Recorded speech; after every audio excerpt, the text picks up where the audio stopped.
Call the meeting to order. Would you please rise? Commissioner Ruth, would you please introduce the invocation? Well, it'd be my honor to introduce one of the pastors at my church. It's Grace Point Church, Justin Gomez.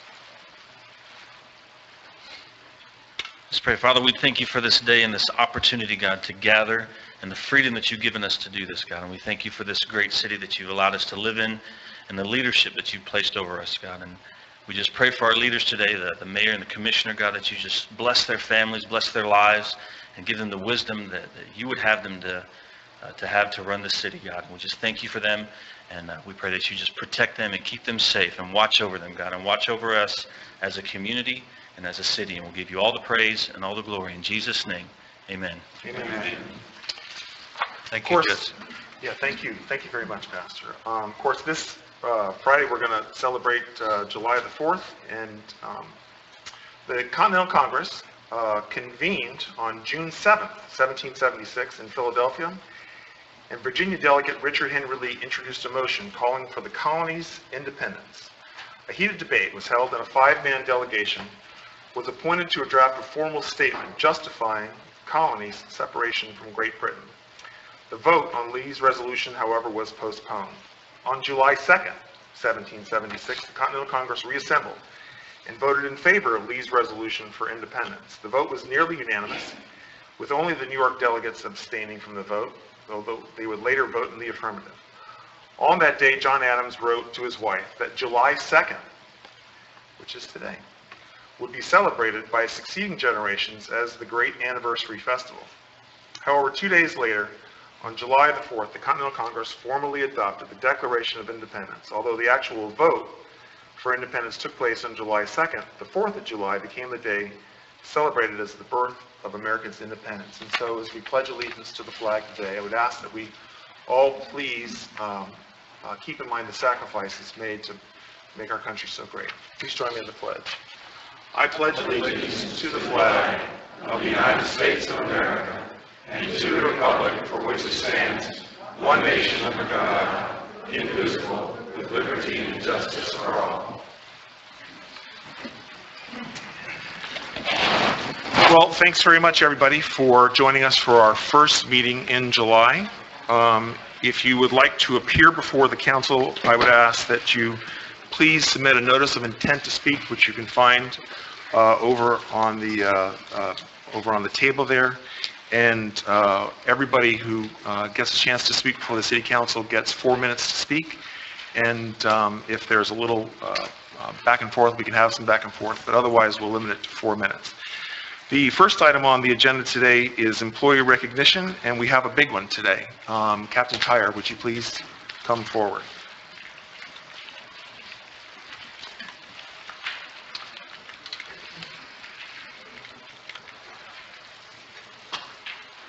This is Assistant Chief Jeff Tyre, who's celebrating his 30-year service award at the city. So,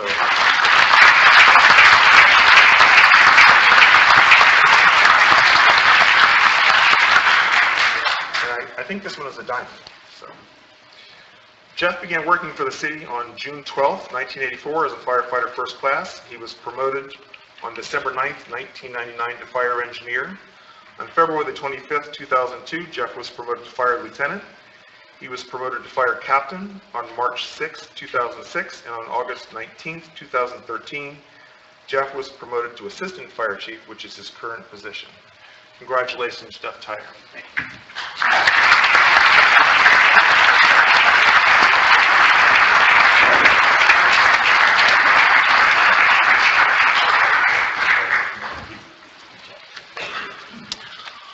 Next on the agenda is a presentation to the Department of Children and Families, and we have with us in the audience Tina Morgan, and I'm going to stand up and read a proclamation. Whereas Florida is bordered by the Gulf of Mexico and the Atlantic Ocean, and approximately 12,000 square miles of Florida is covered by water, making water the third wettest state in the country. Water is everywhere, outdoors and indoors. And whereas drowning happens quickly and silently, During the year 2013, Florida tragically had 31 child fatalities due to drowning, a preventable cause of death. And water safety is key to avoiding drowning. And whereas the risk of drowning is increased by the lack of swimming ability, lack of barriers to unsupervised water access, the lack of close supervision, failure to wear life jackets and alcohol use, and whereas water safety involves not just safe swimming and boating, but also involves recognizing potential household hazards, such as filled buckets and rain-filled flower pots in yards, toilets, bathtubs, and water-filled coolers at gatherings, and identifying potential hazards in your community such as retention ponds, drainage ditches, canals, neighboring pools. And whereas collaboration among alliances, local, state, county agencies, first responders, nonprofit and business organizations to promote effective water safety awareness programs, and the sharing of water safety information with families in addition to raising community awareness about local water safety resources aids long-term drowning prevention. And whereas during the month of July, the Florida Department of Children and Families, along with the Orange County Health Department and the National Drowning Prevention Association, will be engaging communities throughout Orange County to help educate families about water safety. Now, therefore, I, Joseph E. Kilsheimer, Mayor of the City of Apopka, by virtue of the authority vested in me by the city, do hereby proclaim July 2014 as Water Safety Awareness Month in the City of Apopka, and ask all citizens to join me in promoting the awareness of water safety. Tina, would you come up?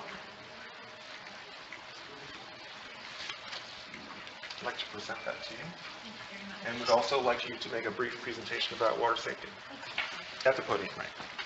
And just please give your name and address for the record.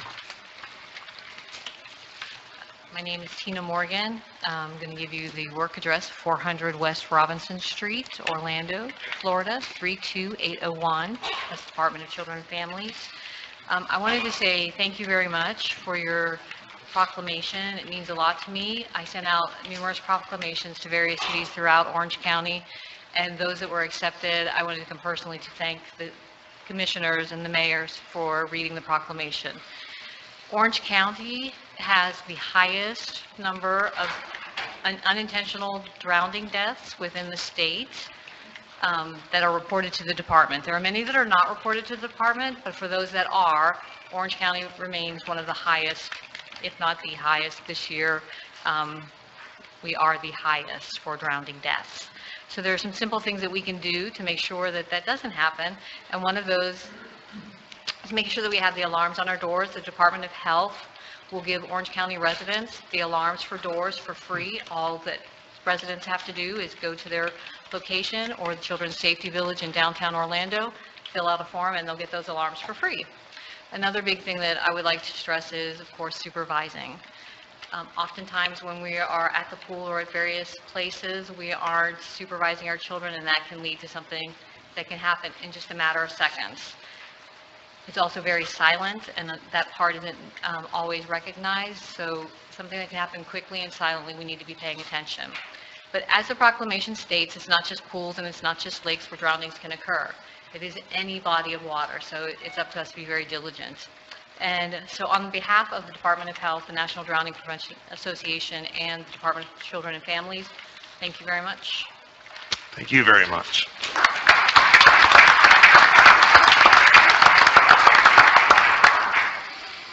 Okay, next item on the agenda is the consent agenda. Is there anyone who'd like to pull any item off the consent agenda?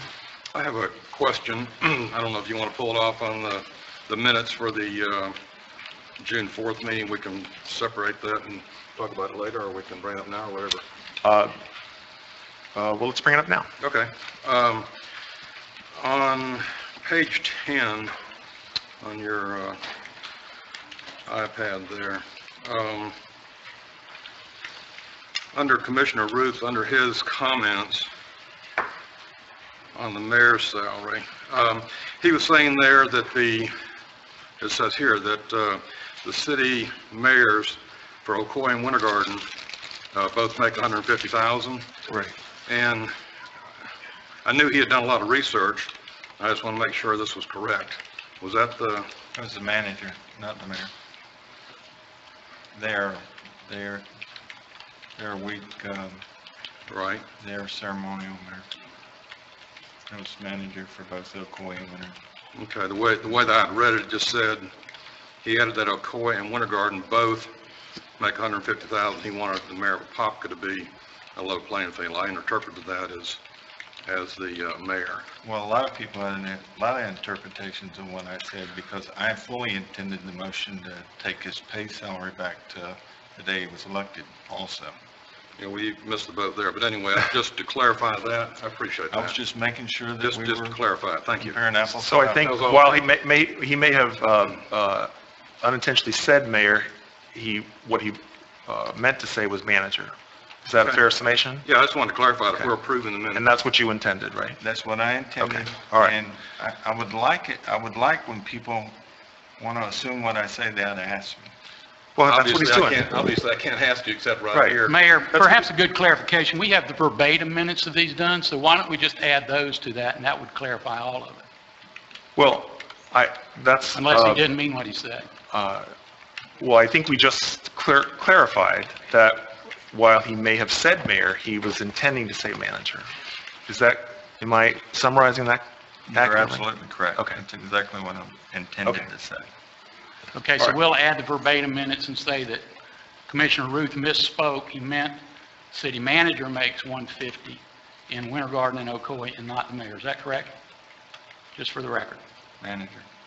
Okay. He I meant to just- say manager. That's correct. And I missed the That's correct. intention. So, He meant to say, Thank you. right, he meant to say manager in Ocoee and Winter Garden. okay, that's the only question I had on Okay. the minutes. Any other questions? If not, we'll vote on the consent agenda. All in favor, say aye. Aye. Opposed? Is there a motion? Was there a motion? Did I get a motion? I'm sorry. Sorry. I would entertain a motion that So you... moved. So moved. It's motion by Commissioner Arrowsmith. Is there a second? Second. Second by Commissioner Dean. Any further discussion on the consent agenda? If not, we'll vote. All in favor, say aye. Opposed? Motion carries unanimously.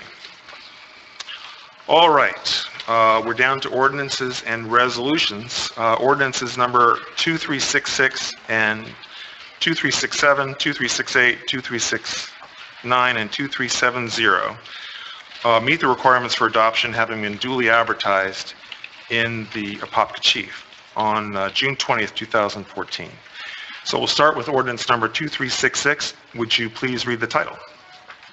Ordinance number 2366, an ordinance of the City of Apopka, Florida, to extend its territorial and municipal limits to annex pursuant to Florida Statute 171.044, the hereinafter described lands situated and being in Orange County, Florida, owned by A. Tanner Schofield III and Kathleen P. Schofield, located north of Onditch Road and west of Plymouth Sorrento Road, providing for directions to the city clerk, severability, conflicts, and an effective date. Okay, we're going to open up ordinance number 2366 for a public hearing. Is there anyone who wishes to speak on ordinance number 2366? If no one wishes to speak, we'll close the public hearing and bring back to the council, and the chair will entertain a motion to approve ordinance number 2366. So moved. Motion by Commissioner Ruth, Second. second by Commissioner Velasquez. Is there any further discussion by the council? Let me just ask one thing. From the map, it appears that the entire piece is within the 429 extension. Could somebody give us are they taking that whole piece, or? I don't know if they're taking that piece. I think there's still negotiations going on that right-of-way acquisition out there. I know that there's, with one of the property owners in particular, there's a eminent domain case going on.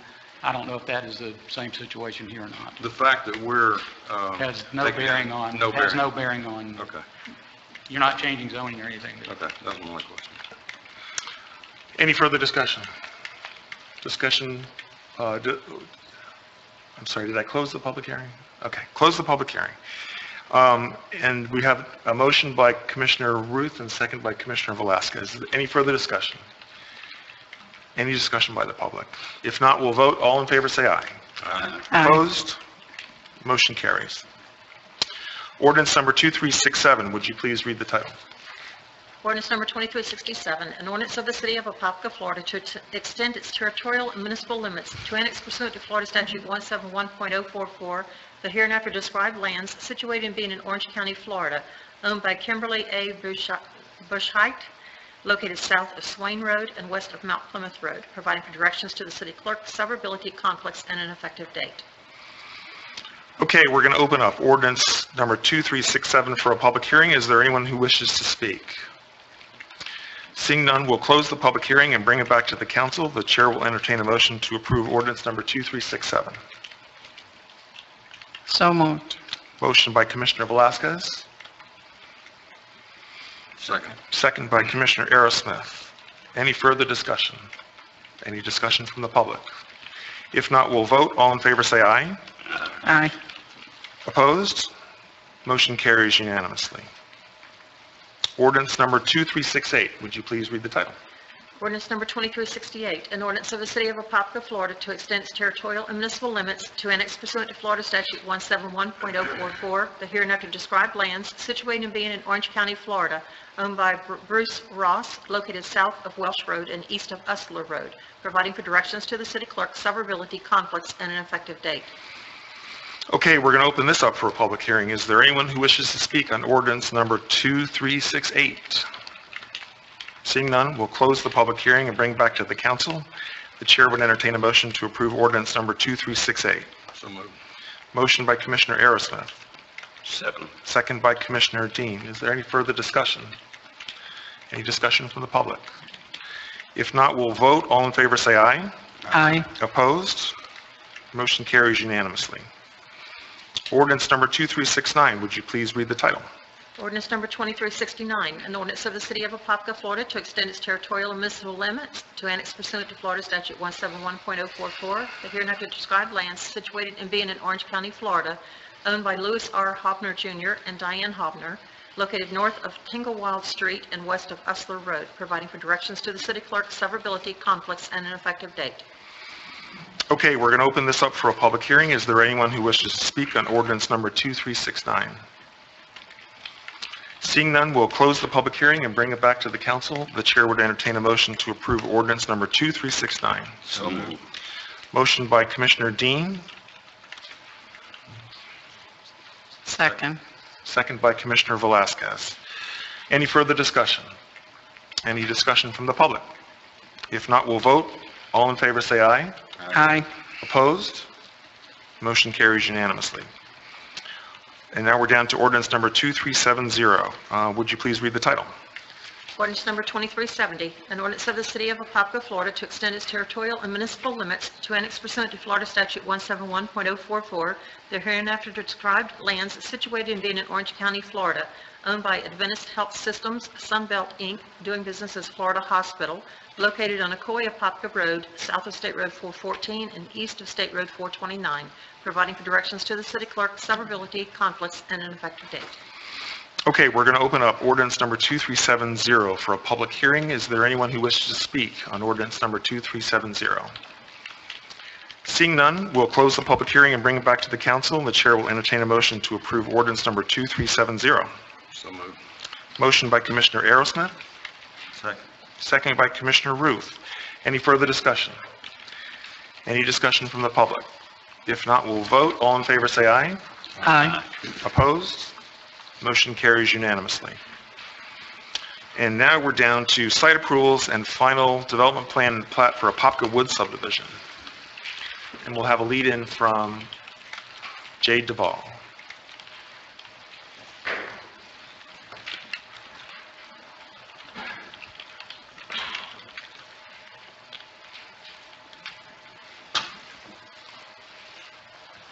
Good afternoon, Mayor, Commissioners. Jay Duvall, Community Development Director. Project before you this afternoon is Apopka Woods LLC. The owner is Apopka Woods LLC. The engineer is IBI. It's located north of West McCormick Road and east of Ermelie Lane, as shown up on the screen. It's zoned R2. Minimum lot size is 70 feet, and there's proposed 76 single-family units.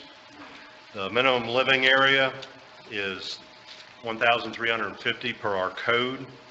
The preliminary development plan for this was approved on October 16th of 2013. During that, City Council approved a waiver of the required brick wall that's along the east and north property lines, but in lieu of the wall, you required a vinyl fence. This final development plan meets that requirement. There is one access to the project, and it's via McCormick Road. Let me get to...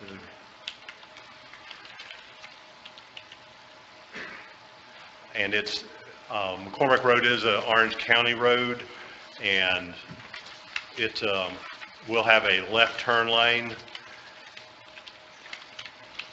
right here at the one entrance, and there will be a wall along McCormick Road. The stormwater, as shown here, is a master plan for one side on the north end of the property and meets our requirements. There is a unique situation about this project. This is one that hasn't come before City Council in a while. We have what's called an Orange County, City of Apopka Utility Service Area, and I'll bring it up on the screen. And this is the yellow is the City of Apopka, and the blue line, which you can sort of see, is our service area. Now, if I was to zoom in at the bottom of this map, this project is off of McCormick Road on a piece of property that's annexed into the city, but it's actually in the Orange County Utility Service Area. It is not in our utility service. So the water and sewer for this site is being provided by Orange County Utilities. And with that, there has been some little difficulty in the coordination with Orange County, getting all the plans approved. There has been some revisions in the plans that you have. The location of the lift station is actually shown here closer to the property line over here where it says track E. They did work with us on providing, I said there was one entrance off of McCormick. They are providing right-of-way, as shown in this area here, to the west for a connection to the property that's west of this property for interconnection. So they're providing future right-of-way for that, but in trying to locate their lift station and trying to locate all the other amenities, Orange County has a requirement that their lift stations cannot be within 50 foot of a house. So by placing it over here next to the property line, it could be a problem for the property next door. The applicant has worked with the Orange County and has come up with a location that's right here that is equidistance away from the property line versus the other house. The park will wrap around it. The park size is just over almost 19,000 square feet. We'll have a half-court basketball court down this way along with park amenities. The development review, the tree plan, there was, as shown in here, they actually have already paid their tree mitigation of $16,170 for the 1,617 inches that will not be put back. The Development Review Committee recommends approval of the Apopka Woods at the Planning Commission meeting. They also recommended approval. And our request is to recommend approval of the final development plan and plat and issue the final development order subject to Orange County Public Utilities approving the utility plan and the city finaling the location of the lift station with Orange County Utilities. Great, thank you, Jay. Any questions by the council? Any questions by the public? Yes, ma'am.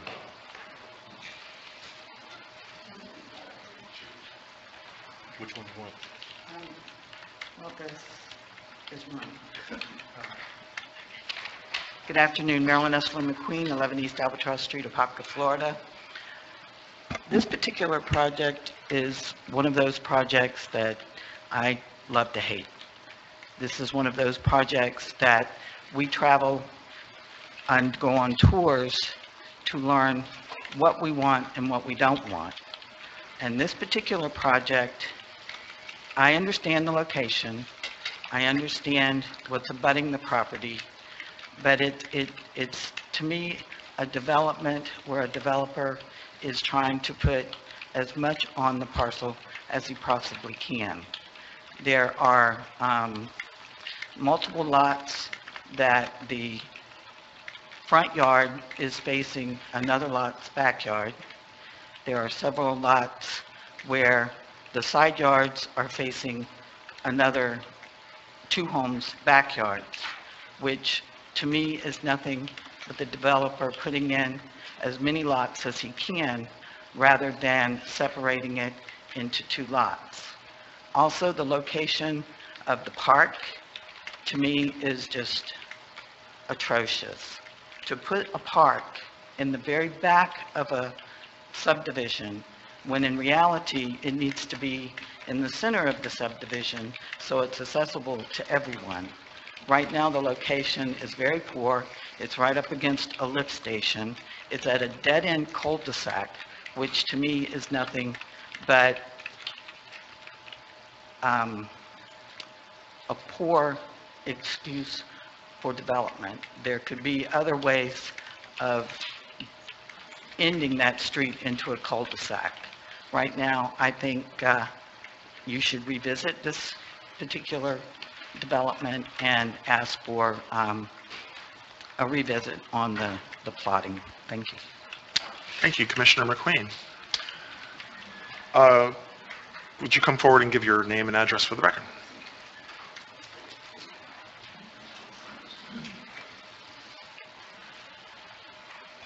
School Board Member Christine Moore, Apopka, 2145 Palmcrest Drive, Apopka, 32712. It may just be me, but I don't remember seeing a capacity enhancement agreement, so I just wanted to ask if one has been done because it's in the Piedmont. It's a Wheatley zone, Piedmont Lakes Middle School, and I didn't have a chance. I was trying to look it up while I was sitting there with the high school zone, but I know we're over capacity at Piedmont, so I was just curious about the capacity enhancement agreement. Okay. Jay, do you have a...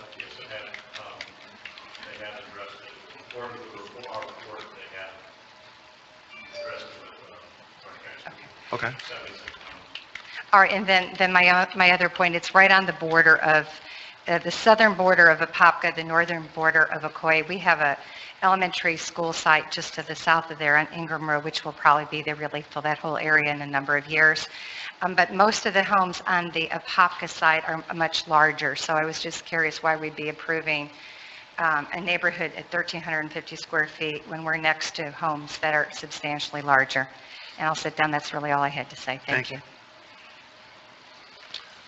Do you want to address that? I would only address it in that it's an R2 zone, and that's our minimum requirement in R2. Okay. All right. Is there anyone on behalf of the applicant who wishes to speak?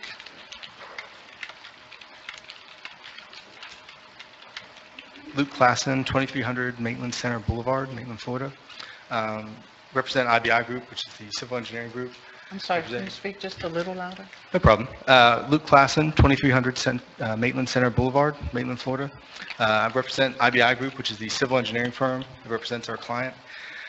CA, just to address some of the questions that were just recently brought up, the CA has been approved, and the initial payment has actually already been made. I'm sorry. A CEA with Orange County Public Schools has already been approved, and the initial payment is already made. The other thing I wanted to address was the minimum house size is 1350. That's per the code. That is not the actual house size that we're proposing. We are proposing larger than that, but that is just the code minimum that we reference on the plans. Do you know what the minimum is that the builder is? The minimum, I don't know. I know the average is much larger. The average is closer to 2,000 square foot range, but the minimum I don't know. But I know it's well above the 1350. So the average is about 2,000. It's larger in that range, yes. And as far as the homes facing the rear of the lots, it's actually a code requirement to not face the rear of the lots. We don't have any homes that face a rear lot. It's not one of the things that it's in this plan. I think her point was that the rears of homes face each other. Is that number 6?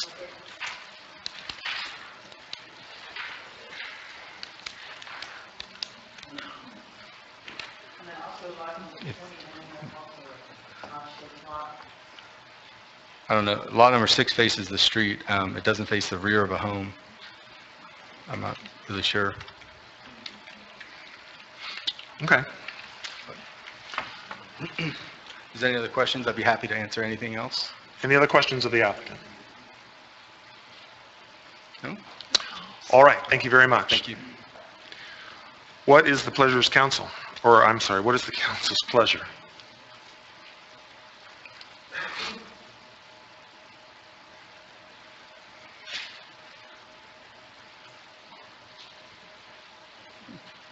Are we interested in moving forward with the final subdivision plan for Apopka Woods?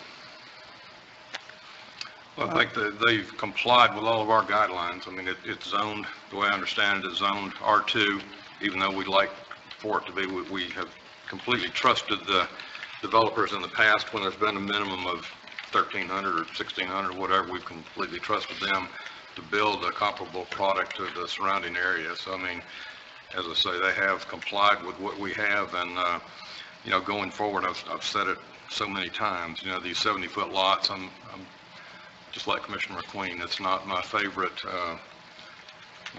subject, but anyway, we just need to think about that going forward, but the developer has complied with all of our guidelines, and so therefore I'd move that we approve it.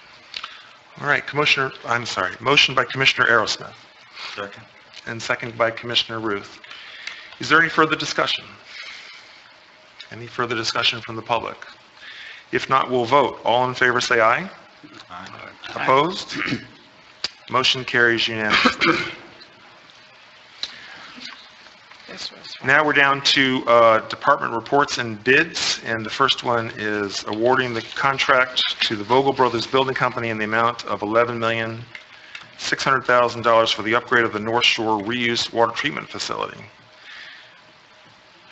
And we'll have a lead-in by John Dredge, our Public Works Director. John Dredge, Public Services Director. The subject is a North Shore Reuse Water Treatment Facility.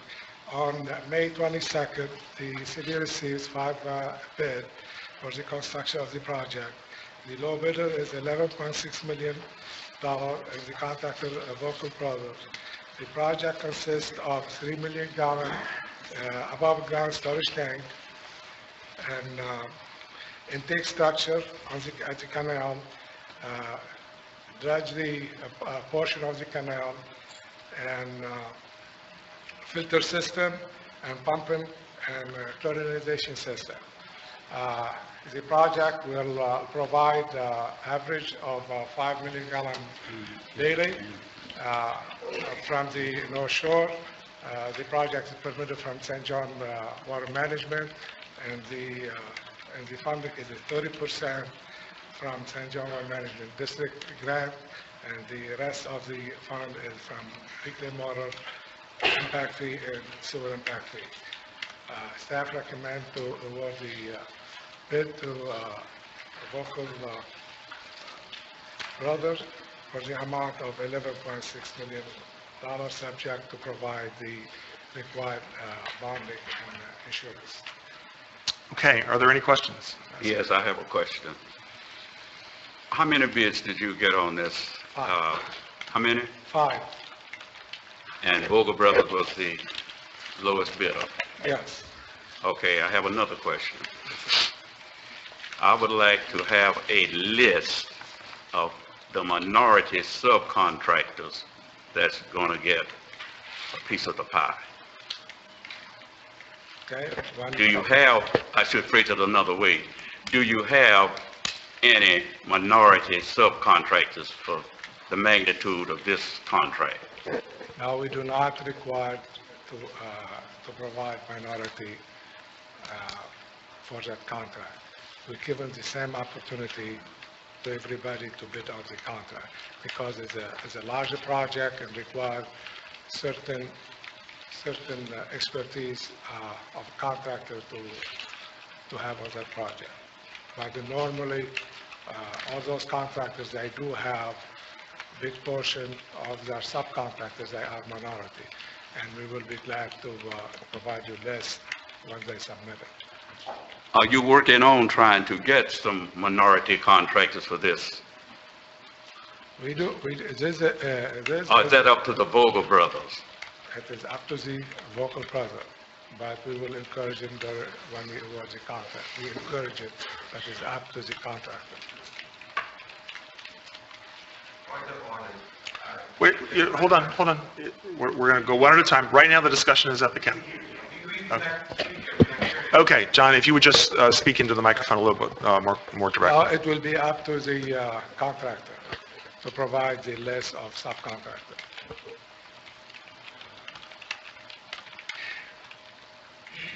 Am I going to get what I asked for, a list? I will provide you with the list since we award the contract, and we will request the list, and we'll provide you with the list.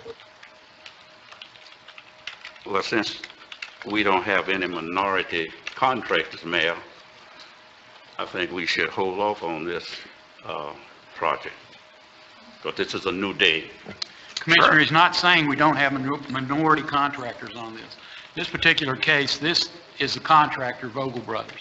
He will have subcontractors that work on various parts of this. Well, that's what I was asking, Mr. Anderson. Do we have...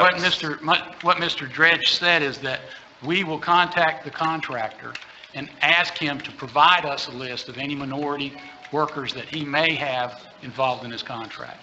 But to say that we have a list right now of minority contractors, we don't know what subcontractors they're using. We are just hiring a contractor for the project now. Well, that's why I'm saying hold off until we get some concrete evidence that we are going to have subcontractors that is a minority. Well, can I ask you a question? Do we have any standard provisions in any of our contracting or bidding procedures where we suggest that minority contractors ought to be included in these bids? We comply with the state law when it comes to that and encourage minority contracts, but we do not require minority contracts. Because there's some... Particularly in the case, this is not a typical project. This is a reclaim project, as you know, is a demonstration type project with St. Johns River Water Management District, whereby we're withdrawing the water, the runoff, before it gets into Lake Apopka to put into the reclaimed water system. So it is a different type project. We can certainly go back and ask him to give us a list of what minority contractors he's going to be using to subcontract within this contract. Or we can go back and rebid if you all choose to put a minority component that is more clearly outlined in the specification. Because there are some jurisdictions that I'm aware of where the minority participation in the awarding of a contract is clearly spelled out and is clearly part of every bid that the jurisdiction does. And that's probably something that's worthwhile having a more ample discussion about. I'll agree with what you're saying, Mayor, but we're spending taxpayers' money and all the paid taxes, and I feel that minorities should have a slice of the pie. Commissioner Barrowsmith. I'm not arguing with Commissioner Dean. I fully agree with you. The bottom line is, there again, we set out the RFP or the request for bids. We set that out. We had our guidelines. They met all the guidelines. They submitted a competitive bid, sealed bid. We didn't have that in there. And we have 5 bids now, and we have a low bidder that's qualified to do the project. And I don't think we can go back and say, we realized we left something out, let's do it again, because then obviously the bids aren't going to come in the same way they come in this time. And I think it'd be, we'd really be opening ourselves up from a liability standpoint. I'd have to ask our city attorney about that, but it seemed to me like we'd be opening ourselves up liability-wise. If I were the low bidder and I did everything you told me to do, and I was a low bidder, then I'm ready to start turning dirt. So.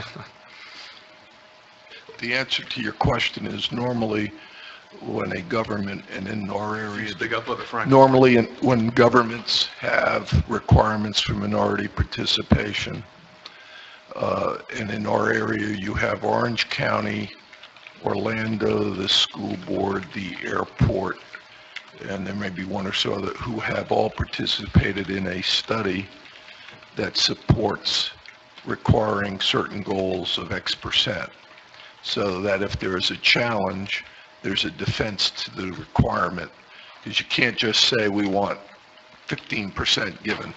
It's got to be based on something. You can encourage it less that, and have goals, but you've already left the barn, and the most I think you can legally do right now is encourage the contractor that you would like to see minority participation, but I don't know how you now require that after you've gone through the RFP process. If selected and the recommendation is coming forward, you'd have to say, we want to throw it out and start over again, and that would mean you'd have to go through the process to establish the goal first, then put the RFP out. It's an excellent, it's a more complicated process than simply saying, we're going to make them hire X. And I want to caution you, the reason being, in addition, I'm not saying I've written these things and encouraged it left and right, but you also have a whole line of majority contractors and subcontractors, like in Dade County, they got in a lawsuit over it, just waiting to pounce and say, wait a second, you can't just put that requirement in there, there's no basis for it. And then what's the requirement, and what do you consider meeting that? What do you consider a minority, not a minority? There's a lot of components to this, so my recommendation would be that you act on the recommendation today and then advise the contractor that you want to see what efforts they've made to try and have minority participation. And if they've made none, publish that and let it be known. This guy's going to, or this company's going to want to bid on public work again, and nobody's going to want to have a report that says they made no effort to go out and get any minority participation.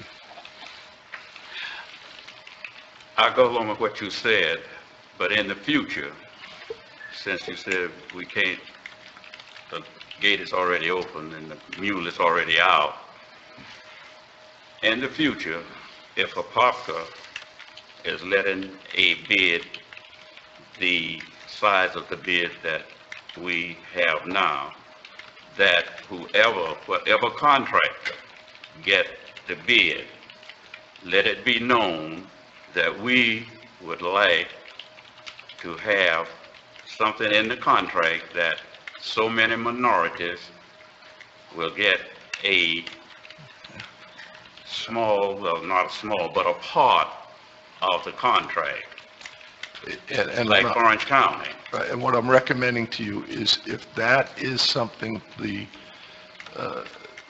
city wants to do, then you need to thoroughly sit down. You can't just write a sentence that says we want X. You need to lay out the whole thing and have the city council adopt the policy and what the goals are to achieve. So, I'm sorry, go ahead. No, go ahead. Well, I was just going to say, so it sounds like what you're asking for is that we initiate the process to find out what do we have to do to establish those standards in a formal way. I appreciate that. And so That's what right. would be nice is if the staff could give the council a report. What would it take to establish minority hiring goals in terms of our standard bidding process? We can do that? Sure. Okay? Is that satisfactory? That's satisfactory. Mayor, while you're doing that, I think what you really want to say is minority and women-owned disadvantaged Okay. entities. That goes beyond just... That full category. Okay. Okay?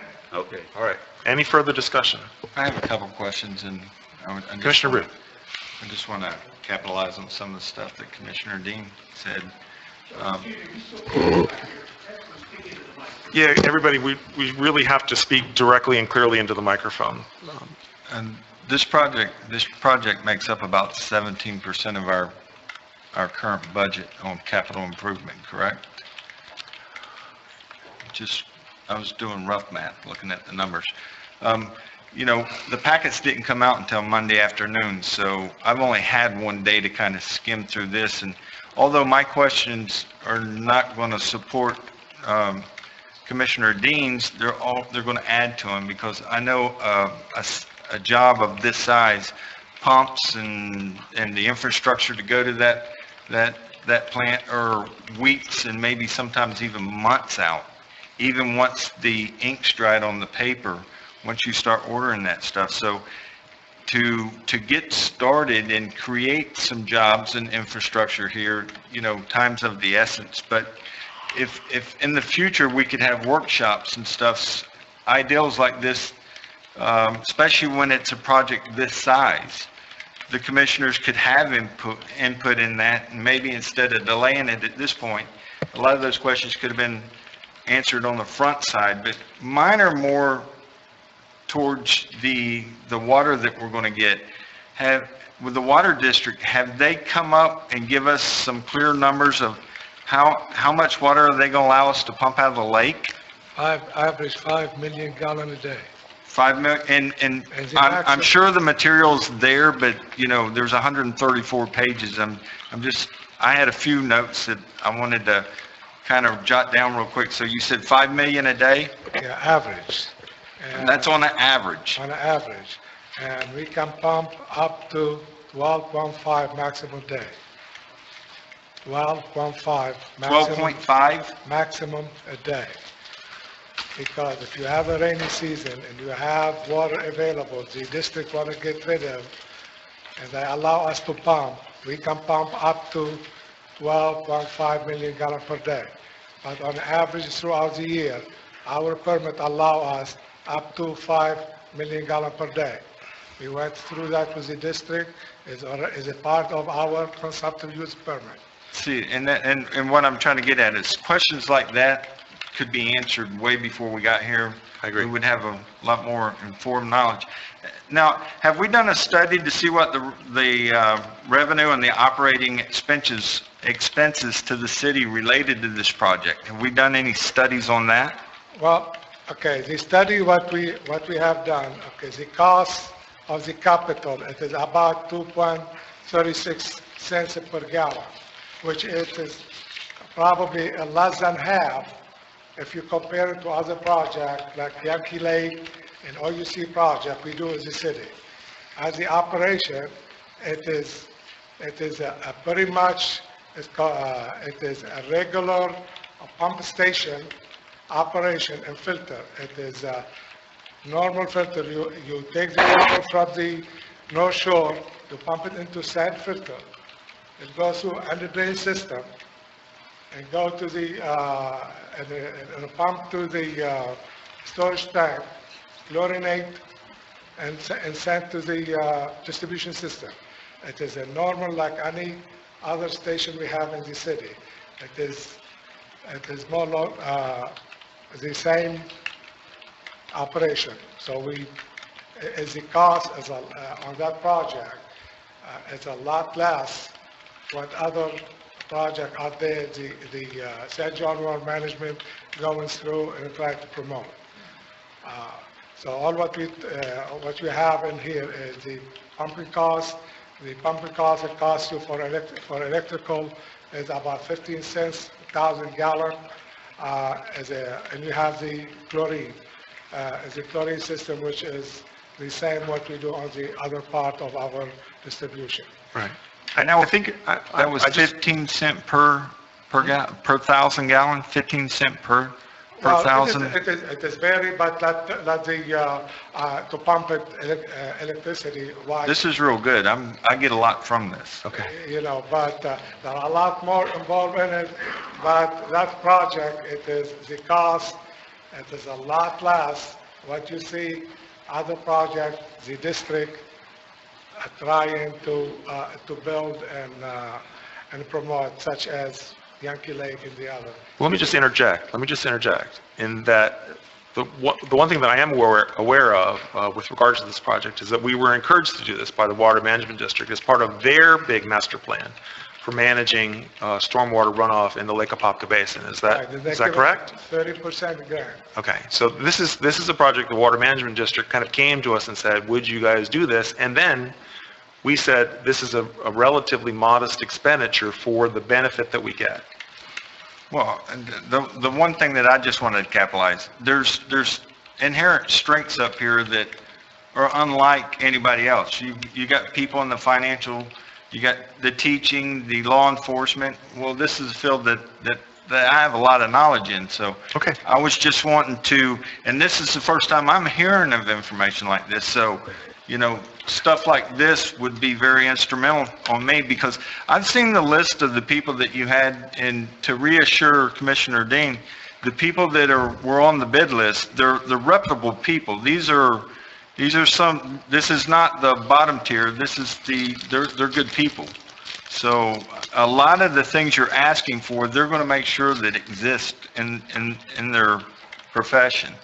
But the one thing that I wanted to make sure that we hold them to, because I saw the numbers and they were really tight. So it's very competitive, and it's a competitive market. But if we made sure that we've structured the contract that we're going to have with them so and I hate to say this, but a lot of times people will take the job to get it and then make their profits on the backside on change orders. So if we set aside funding for that rainy day fund, or are we just going to make it cut and dry and this is what it is? Okay, that project is a lump sum project. Okay, now in any project you see, you may see some change order. But going back to the history of our project, and the majority of our project, the change order is very, very minimal. That project has been in process, working on it for the last 5-6 years. We brought it to City Council before during the permitting stage. We brought it to City Council also when we did the consumptive use permit as change orders are, I cannot tell you what change order will be, but if there is something, it will be something minimal, because that it is structured to be as a lump sum contract. Well, with the job that tight, I just wanted to make sure that we cover ourselves now, because we won't be talking about this for months and months to come. The other thing is, you may have answered my last question. Who are all the players? You got the city, St. John's as the water district? St. John Water Management have 30% grant given us, and the rest of it is the city money. So St. John's is doing 30% of the funding, and we've got the rest? Yes, sir. Okay. That's all I wanted. Thank you, Commissioner Ruth. Any further questions? Any discussion from the public? Dr. Shackelford, just please give your name and address for the record. Thank you. Ray Shackelford, 2082 Kaplanian Drive. I just want to say I strongly concur with the statements and concerns of Commissioner Dean, because if one of Apopka is going to progress, we all must progress together, and that includes minority contractors. I also welcome and appreciate the opportunity that the city is going to look at policy and goals with respect to minority contractors. So we must move forward as one, and in doing so, we must include minority contractors in the process. Thank you. Thank you, Dr. Shackelford. All right, the recommendation is to approve the bid of $11.6 million to Vogel Brothers Building Company. The chair would entertain a motion to approve the bid. So moved. Motion by Commissioner Aerosmith. Second. Second by Commissioner Dean. Any further discussion? Any discussion by the public? If not, we'll vote. All in favor say aye. Aye. Opposed? Motion carries unanimously. All right, now we're down to the mayor's report. The first thing that I would like to report on is we had what I thought was an excellent community forum last week on the subject of alcohol sales. We had roughly 60 people or so attend the community forum. Among the things that we did was we asked people who attended to fill out a questionnaire. We also, at the suggestion of Ashley Moore, we put it on this, we put the same questionnaire into a website called SurveyMonkey, and we put that on the front page of the City of Apopka's website. And the results, which I printed out for the commissioners, and we'll make it available to the public as soon as we can. The results indicate that on the topic of Sunday alcohol sales alone, and this is just the 912 responses that were submitted online. Of those that prefer package alcohol sales on Sunday to conform to all of the days of the week, meaning 7 a.m. to midnight, 69.74% of the 912 preferred that. Those who preferred package alcohol sales on Sundays but wish to respect the church hour from noon to midnight, that was 14.69%. And of those that prefer no alcohol sales on Sunday, that was 15.57%. We also asked a number of questions that related to other aspects of the alcohol sales ordinance in Apopka. And if you'd like, I can go through it all, but what I would essentially like to say is we'll give all of this feedback to staff and have staff draft an ordinance that we can talk about in detail based on the input given here. The thing that we have to keep in mind with both the SurveyMonkey and the questionnaire is that these results are not scientific results. We didn't formally poll anyone, and so you can't say that these are scientific results. However, you can say that they do reflect community opinion in some fashion. It's just that they're not scientifically measured poll results. Any comments by the council? The poll is closed, is it? Yes, we did. We closed the poll last night as of 5 o'clock. It was up for a week, and it was publicized. The Orlando Sentinel wrote about it. The Apopka Chief wrote about it. Channel 9 aired a story about it. Channel 13 aired a story about it. So we got, fairly broad, wide and broad coverage on the topic of alcohol sales in the city in the local media. And so, I'm actually very encouraged by the fact that we got 912 responses online. I did see it on the Next Door Neighbor site, which encompasses 4 subdivisions here in Apopka, and there was a link, and I did see people comment.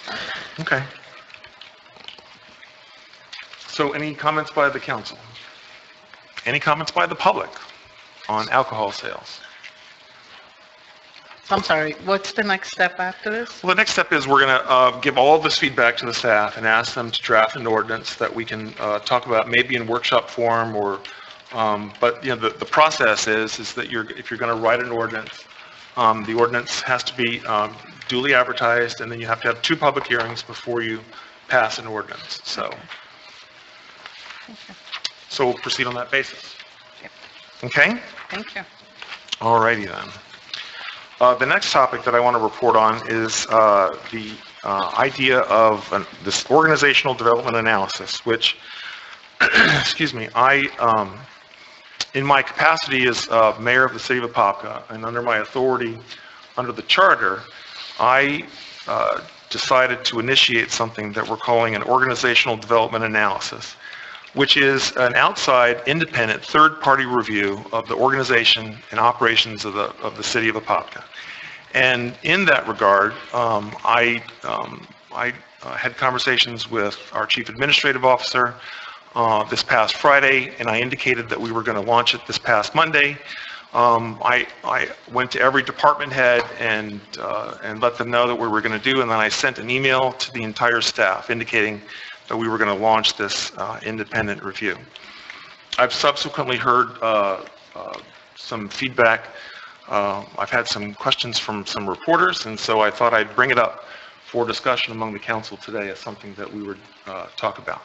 I have asked our consultant, Dr. O.L. Wingo, she's here in the audience today, and she's prepared to make a presentation to the council if you so choose, and answer any questions. How long ago did you come up with this idea? Was it just Friday or Thursday night? Or? Oh, no. I've been, well, clearly thinking about what... I understand your authority, don't get me wrong. I'm just asking.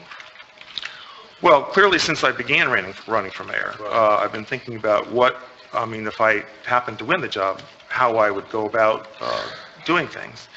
And so the process that I've gone through is for the first 60 or so days, I wanted to come in and just kind of observe how the staff operated and how the city operated. Clearly, as we've said all along, there's a lot that's right about the city of Apopka. However, we also know that the city kind of grew up under Mayor Land, who was the mayor for 60 years. And there are certain processes and procedures that are ongoing in the city of Apopka that a lot of organizations don't do. So, for example, one of them is voicemail. We didn't have voicemail in the city of Apopka until 2 weeks ago, because that was one thing that Mayor Land never wanted to do. We pay people here on a weekly basis, which is, again, something that most organizations don't do. And so those are just two small examples, but the idea of bringing in, after 60 years of doing things one way, bringing in an outside third party, a recognized expert by somebody who's been a city manager herself, somebody who has been recommended to me by my contacts with the Florida League of Cities, as having a deep and thorough knowledge of the way organizations run and what best management practices are. I thought that was a worthwhile thing to do. It came as a big shock to me. I mean, I assumed you probably knew at least 2 weeks ago at our last meeting that you were thinking about doing this, and I thought maybe you would have brought it up under your report then, that it was under consideration, and maybe talk about it a little bit.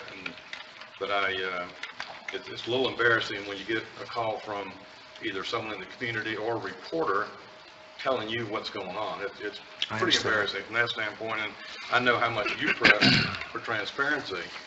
And, during the campaign, again, I felt like yourself and even, and all your supporters, I felt like they, above everything else, they were very complimentary of the way this city was run. Mm-hmm. I know there were personality issues and things like that, but when it got down to the nuts and bolts of this city with our, with all the departments, I won't exclude any of them. I mean, and you talk about the Florida League of Cities, we are, in our peer group, we're the poster child of how to run a city. And sure, we had one guy running it for 60 years, but he didn't run it like he ran it back in the beginning. He ran it progressively every day. I mean, he was the most progressive mayor he could be. And, I just think that to come in and say that we've got some issues here. We need to hire a consultant to come in here, and then straighten things out, because we're basically dysfunctional. I mean, it seems like, from my standpoint, you could have taken just some suggestions, like the pay deal. Run a survey if the employees want to get paid every 2 weeks, little things like you're talking about, as opposed to going out and hiring a consultant. And, and then, like I say, we just get this information. I just got this today, but it's just frustrating. And then there again, I go back to this transparency issue, and we're supposed to have everything a week ahead of time, and the public's supposed to have it a week ahead of time. And where is it? We have it laid here in front of us today when we walk in and sit down, and this comes up. I feel like that we should have talked about this ahead of time, so we could come up with, the five of us could come up with some ideas, some suggestions, as opposed to going out and committing to up to $14,000. I mean, to me, if we have an extra $14,000, let's, take our lowest paid 14 people in public safety, give them $1,000 a year raise, but as far as best practices. But I just, I think we should discuss this whole thing before it comes up here and you say, I've hired this person and I'm communicating with her and I've got home address on the communications, and it's just, I guess frustrating is the only word I can come up with at the moment, but that's all I have to say. Well, I like to hinge on to what you said. I was blindsided yesterday. The Orlando Sentinel called my house asking me what I thought about what you just reiterated on. And I said, I don't even know what you're talking about. And being a commissioner, I feel that we should, like you said, we should have been informed. Look like the city's being run by one person, and we're just the play boys sitting around letting you run the city. Mr. Mayor, can I interject? Any other comments? Well, I've been thinking about this for 6 years, so everybody here knows my thoughts, but I've ran 3 times for this office, and one of the things that I promote is transparency. And, I don't know, I also just got this information, so I was somewhat excited, but I'm hoping that they get started right away and we do what's right for Apopka. All right. Anybody else? Well, no one contacted me on getting this also here. Okay. And so I Mayor. don't know why they would call 1 or 2 commissioners. Just let me on the disclose side. my duty since I may not be here, but the purchasing policies of the city, I've been advised by staff, were violated with this. And so you should I'm consider. sorry, I can't hear. The staff has advised me the purchasing policies of the city have not been complied with regarding to this engagement in terms of an evaluative source approach. And there's certain memos in the purchasing policy, et cetera, that have to be done. The second thing I would just say for the record, there were multiple times in 3 decades I did see Mayor Land have people give expert advice from the outside on what could be done to keep the city state of the art. So I think implying that somehow that never happened is not correct. And I'm not going to sit by and let anybody imply that Mayor Land was not always looking forward to moving this city forward.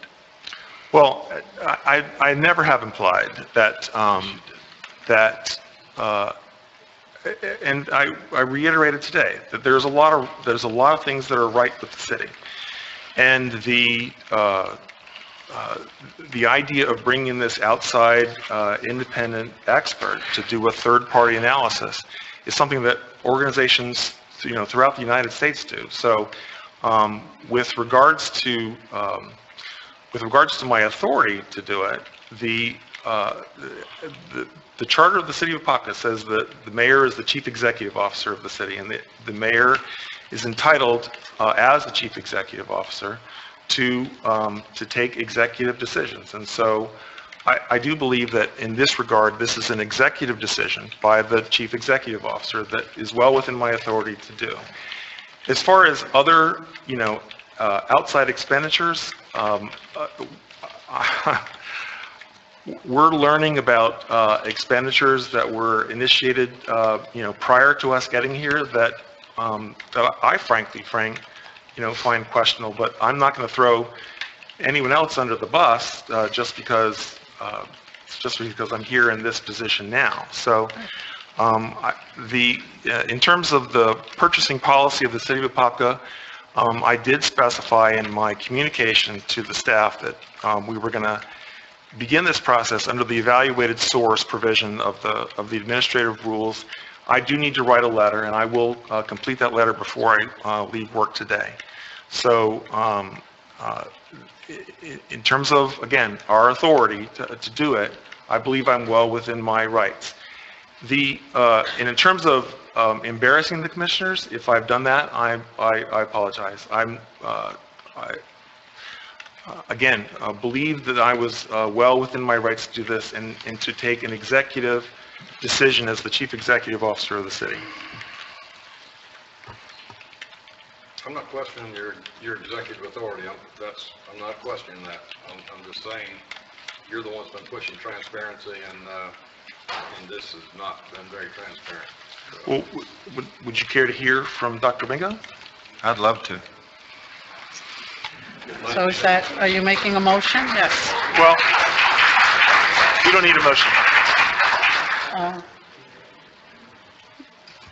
Mr. Mayor, do we have to make a motion No. for that? No. Thank you.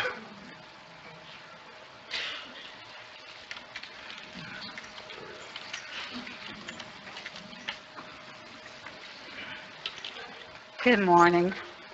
Just speak very clearly and directly into the mic so that everyone can Okay. hear you. Dr. O.L. Lindo, 7998 West Highway 318, Reddick, Florida. Grew up in Orla Vista, Florida, and went to school here at Louisville. So this is home for me to Florida. My background is about 30 years in public administration. And, some of those as city manager, some of those as an assistant city manager in the education system. The focus of my career has been on organizational development and performance, strategic planning, and putting performance measures in place so that when an organization is performing correctly on a regular basis, those who are responsible for that organization can look at the measures that are out there and say, yes, we're doing it right. Yes, these benchmarks are compared to the other cities. I can tell you in just a little bit of time that I've spent so far that I am very impressed with the services that the city provides. I remember the little Apopka back when I was growing up. And this city, to be where it is today, says a lot about the professional staff we have on the city. The fire services, the police services, and the public services on our community. Organizations go through an organizational analysis for many reasons. It's not about finding wrong. It's about figuring out, are we doing the very, very best we can? How can we do it better? How can we prepare ourselves for the future growth that's coming?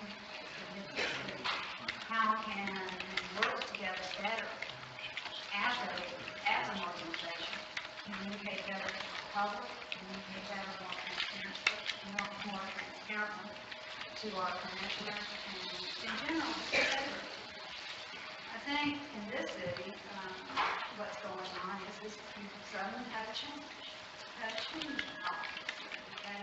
You have a new mayor, and for many, many years, one of the best mayors in the country, new mayor. And I think where your new mayor is trying to go, and what's been expressed to me, and when you took me for a ride through the city the other day, I really understood what he was talking about. Not only have you been impacted in a major way over the last 8 to 10 years, but with the new parkway that's coming in, there's going to be enormous impact on the city. And I think your new mayor is going to get hands around those changes that are coming, how the organization operates, how he can be the kind of really great leader that Mayor Land was in the next step of the city's future. That's my impression of why I was hired and where the city wants to go. It's a preliminary process. It's the beginning of looking at yourselves as a whole department.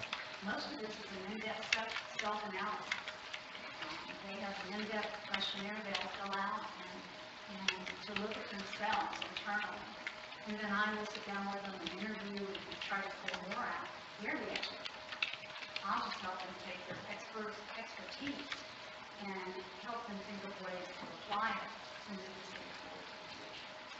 So we have questionnaires, we have interviews, we have ultimately a final report that my understanding from the mayor is given to this all will come back to you all look at. And that report is then based on, here's how it looks right now, here's the potential for the future, here's best practices that you might want to consider, whether or not you want to consider them or not.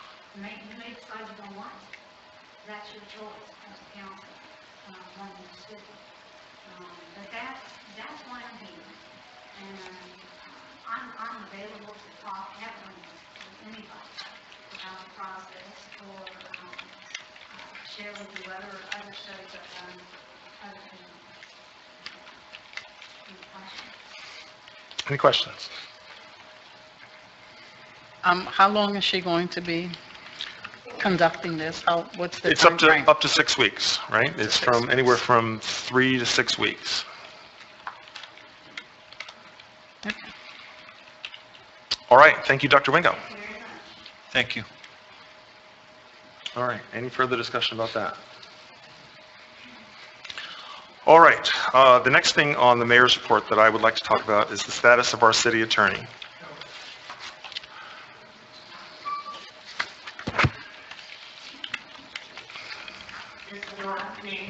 Board of Lexington Parkway, and this question just popped in my head, I must ask it. I want to try to speak for you know not. But as an educator, I often, and I'm not disciplining anyone, and I'm not going to even apologize for that. But to me, I'm seeing some bullying going on, what appears to be bullying. If we're going to survive, we need to all take a look at ourselves and figure out what's really going wrong. Now, we talk to young people all the time about not being a bully. So we need to look at ourselves. Thank you, Isadora. Yes. Mr. Mayor, on the subject we're talking about right now, I'm not a city employee, but is sitting and listening to the discussion on the issue. I can understand. You need to speak more clearly into the microphone. I can understand the commissioner's name said about the notice, but I can also, from my standpoint, say as a new mayor comes in, and I mean, all of them, it takes time to get into your position. First, you have to find out everything else that's going on, and I imagine you have a lot of ideas, things going on, so I'm sure there was no intent to listen to you. But as far as having someone else come in, someone on the outside, I think that can be hard to accept, but I also think it can be a good idea. Because I think we can get, and this is not going to speak to me, a taxpayer, or anyone here, in any organization, profit, not-for-profit, you can get stuck in a rut. And having someone come in from the outside, an expert, sometimes can open your eyes up to things that you don't see because you're doing the same thing every day, you're doing the same thing, or sometimes they can see things that we're missing, but on the road to helping us improve. And we've already said we're going to big cities and we want to keep our emphasis on a lot of development coming our way, and I just think it's a great idea. It's going to be positive. Thank you. Did you give your name and address for the record? Charlotte Moss, 535 Jackson Drive, Apopka, 327. Thank you. All right, now I would like to move to the topic of the status of our city attorney. Having been a resident of Apopka for 25 years and mayor now for just about 70 days, I've had the chance to converse and consult with many members of our community about the operation and direction of our city. And while it is clear, as we've said, that there are many things right about the city of Apopka, it is also clear that I was elected to help move the city in a new direction. And so in some cases, that means making a fresh start. In that vein, I want to bring up the question of City Attorney Frank Kruppenbacher. Mr. Kruppenbacher has served the city for more than 30 years. And I don't want to cast any aspersions on Mr. Kruppenbacher's abilities or on his service to the city. But I do think it is time to move in a new direction. Section 3.01 of our city charter states, in part, that the city attorney shall be appointed by the mayor and ratified by the council, and that the city attorney shall serve at the pleasure of the mayor and the city council. And so given that authority, I want to request a motion from the council today that we terminate the services of Mr. Kruppenbacher as city attorney effective immediately. Before we go to that motion, I have a few things I would like to address to you, Mayor. First, I object to this item of importance being dealt with when it was not placed on the agenda for the proper notice to the public and the council. We are dealing with a charter office position, and this should not be dealt with without proper notice. Will you comment? Well, again, the charter states that the city attorney shall serve at the pleasure of the council or the pleasure of the mayor, and the idea that I can make this part of the mayor's report is something that we've done many times in the past. I know that we certainly appointed other members of like the planning commission without any notice to the city council. I never remember any further discussion or notice regarding a lot of appointments. But I'll just give you, for example, the appointment of Commissioner Aerosmith and yourself to the Lake Apopka Natural Gas Board occurred without any notice. We ratified that the evening of Mayor Land's final meeting. So while I certainly understand the idea that I certainly understand your concept, I believe it's well within my authority and power as according to the charter of the city of Apopka. Will you finish? Yes, sir. Okay. Second question. Why are we being asked to pick a new city attorney? I'm unaware of any issues and have only seen our current city attorney for decades protect the city and save the city money, time, and time again. He has resolved major issues behind the scenes and saved the city. So why are we all of a sudden getting rid of it? Well, again, I'm a 25-year resident of the Apopka community, city commissioner for the last 2 years. I have had many conversations with both residents of Apopka and people throughout Central Florida. My view is that this is the right thing to do at this time for the city of Apopka.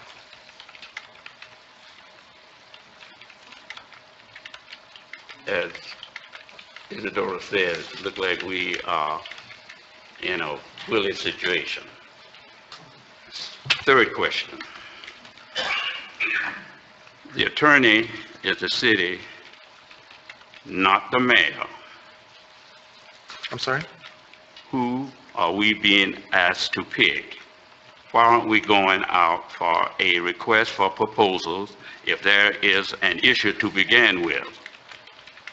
Is the person you are proposing mayor or his firm members, did they contribute to your campaign? The person that I am proposing did contribute to my campaign, as well as other potential city attorneys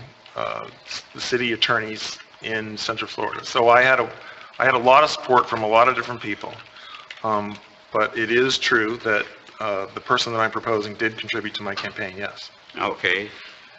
Are there any conflicts? No. Any conflicts? I'm quite sure you said no.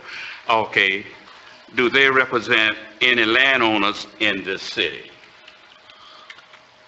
I am unaware of any landowners that they might represent. Well, you should have gotten all that, Kilsama, before you... Well, we do have, as part of your packet, his qualifications are there, and, we can certainly talk about that. Can I interrupt for a second? Well, let Commissioner Dean finish, and then we'll go to you. If you got something, let me finish. Okay.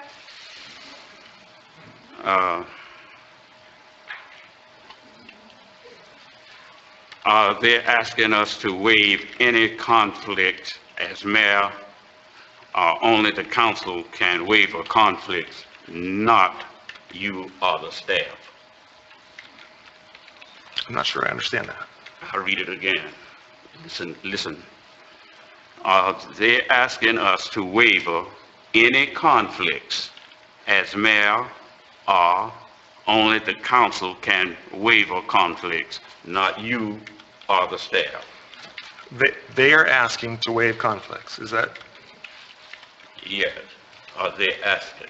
Are they asking to waive Yes, conflicts? that's what the question I don't is. believe so, no. Okay. I'm sorry. Mayor, they are asking for conflict waivers. I'll quote from I just received this too, so. You and I agree that our acceptance of this engagement shall not preclude us from representing other clients in the future who may have interests adverse to you with respect to matters not substantially related to the particular matters for which you have engaged our services. So they are in fact asking us to waive conflicts.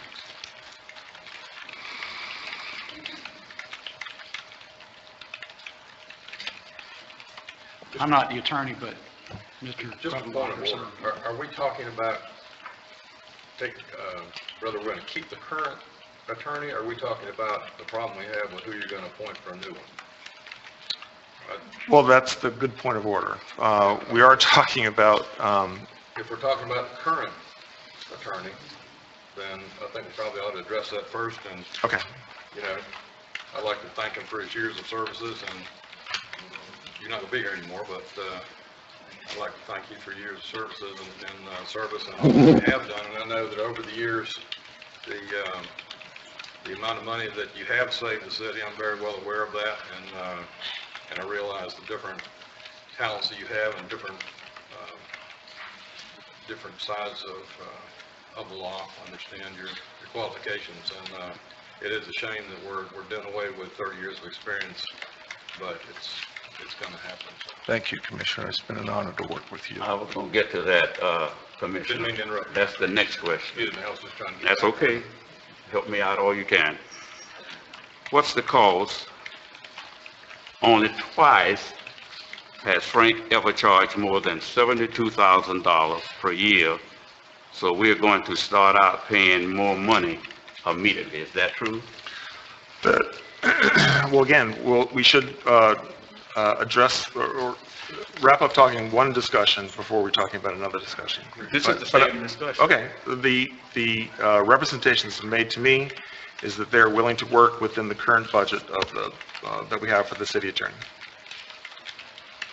So if they don't agree to work with you with the current budget, what are we supposed to do? Well, their representation is that they will. Do you have it in writing? I have a verbal. I didn't ask you that. I asked you to. Well, they're okay. So they're very specific financial. The terms that they proposed are listed in the proposal that we'll discuss when we get to that point. Okay.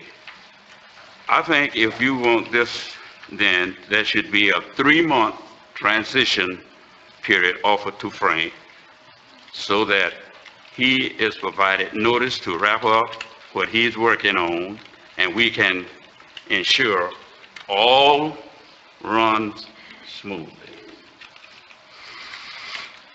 Okay. Any further discussion by the council? Well, can I ask Mr. Dean, he seems really prepared for this. With his questions, he obviously knew something that I didn't know until right this moment. Well, there's a whole lot that has been done that I didn't know anything about, so that But should the not come as question- a surprise to you. No, it shouldn't, no, well, you came prepared with questions that... I didn't address nobody but the mayor. Okay, well... I did not address so, you. Well, you see, you talked about being bully and disrespectful, and that's what you are at this moment. I'm asking You came prepared. You're reading from a statement that's typed. Yeah, I sure So did. how did you know all of this before today? Because I didn't know until right now.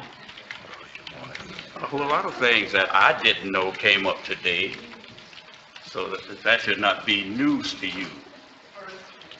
Okay. You came prepared with a... Hold on, y'all, hold on. Let's have the discussion at the council level first, and then we'll get to the public, okay? You were sitting there reading from a typed statement. I sure am. But all the questions are toward this termination. I knew nothing of the termination until right now, but you came prepared with all the questions. So you knew this before anyone got this today. I got this as soon as I came in. I did too. No, not according to your questions. Not according to your questions.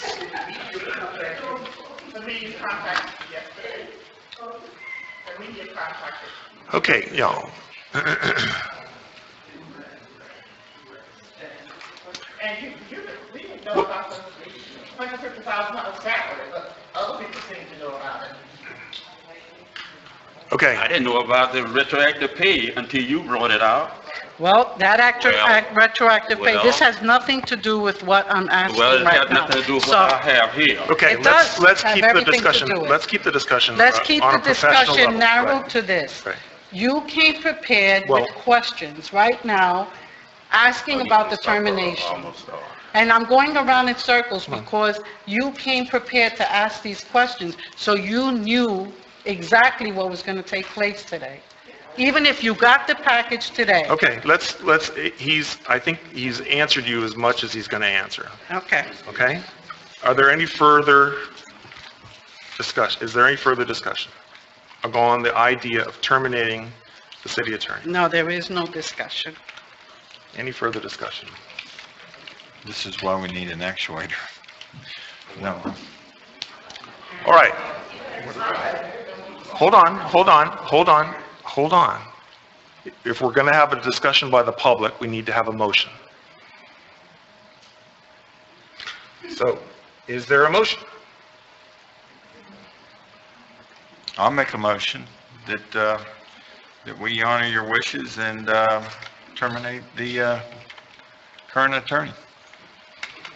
There's a motion. Is there a second? I will second that. All right, there's a motion and a second.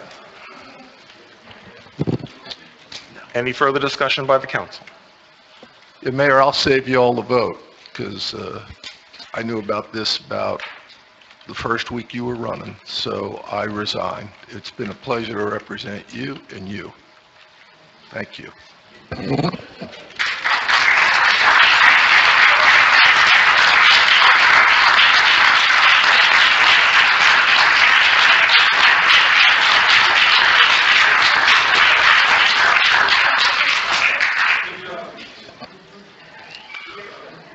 All right. Well, at this point, with Mr. Kruppenbacher having resigned, I think it's appropriate to withdraw the motion and the second, right? I'll withdraw I believe the motion's now Okay. All right, so we'll move on to the next item that I'd like to discuss, which is the appointment of a new city attorney. In your packets, Commissioners, there is reference, Mr. Mayor, before we go to who, can we have a discussion on the duties of the attorney? Because although, the city is in great need of an attorney, one of the things I learned down in Delray Beach is the importance of an attorney to the council.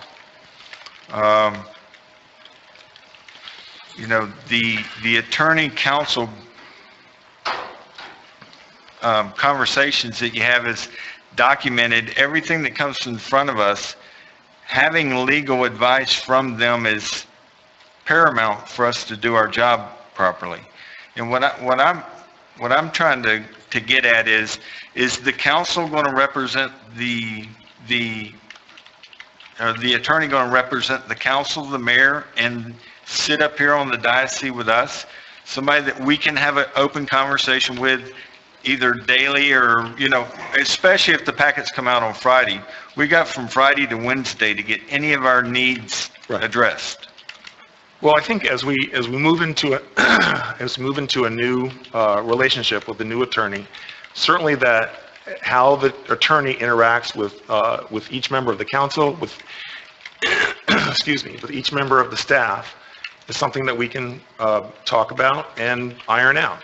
I do know that Mr. Cloud, Tom Cloud, the attorney with Gray Robinson that I'm recommending, is certainly open and will be available, make himself available, not just to myself and the chief administrative officer, but to the entire staff here at the city of Apopka. What I'd like to be, afforded is the confidence of whoever you select for this, because it's very important that if I have a conversation with him, I don't want him discussing my needs or my wants with another council member, but I want him to be of the utmost protect my ideals so as I can go in there and I can have an open conversation with him without sharing those ideals with other people. I believe that you'll find that with Mr. Cloud. Well,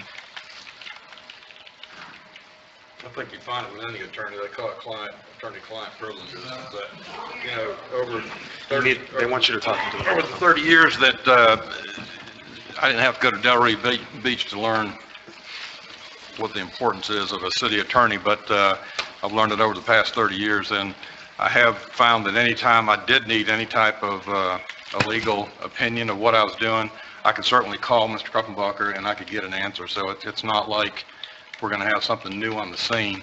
The other thing is, now that you brought this up, I've always been a proponent of shopping Apopka, and maybe there again, we found out about, we walked in here today, but if we had talked about this ahead of time, maybe we could have had some ideas of looking at other attorneys or other ways to, I know it's your ultimate choice to pick the attorney, but maybe we could look at some other ways and look at local attorneys here, and if we're going to have a new city attorney, have a new attorney that's in the city.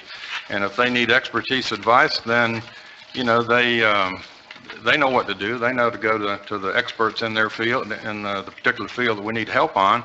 Let them be the coordinator and have a local attorney right here that we would have access to.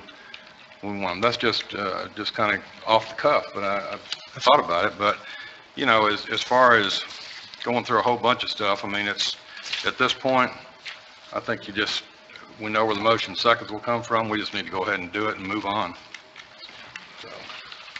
All right, so the person that I am proposing is named Tom Cloud. Tom is he's a shareholder at the law firm of Gray Robinson in downtown Orlando. He is the head of Gray Robinson's public law department, and he has extensive experience with both local and state governments in municipal and public infrastructure, energy, water, environmental, land use, and all aspects of utilities law.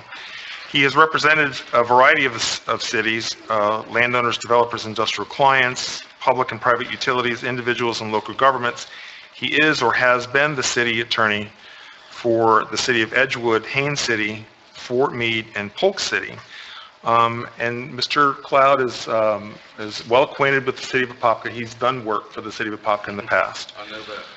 And his work for the city of Apopka was a few years ago when the city was exploring the purchase of the electric distribution system. So, one comment on that. I think the bill on that was several $100,000, which was a complete surprise to the city at the time. I do remember that. That's okay. Something like $800,000. I don't know. I know it's several $100,000. It was 800. All right, so I am requesting that we appoint Tom Cloud as the new city attorney. You making the motion? No, the chair can't make a motion. I'm requesting a motion. That's your cue.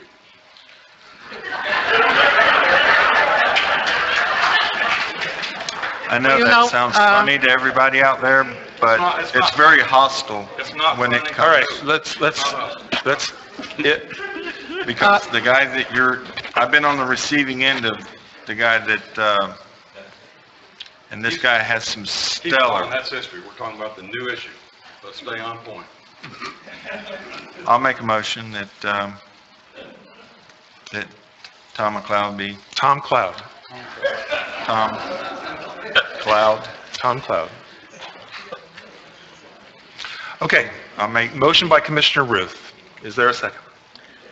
Well, everyone knows where the second will come from, but I just want to say this, is that this is to support the new mayor and the new commission, and our goal is to move Apopka forward and to work with Apopka.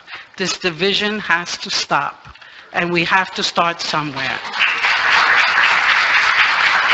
And if hiring a new attorney is what's going to help us move forward and work together, then so, this is what we must do. And obviously, it seems to be a joke every time we have a city council meeting here of who's working with the mayor and who's not, and it's obvious. So I'm here as a new commissioner, and I will second Commissioner Ruth's motion.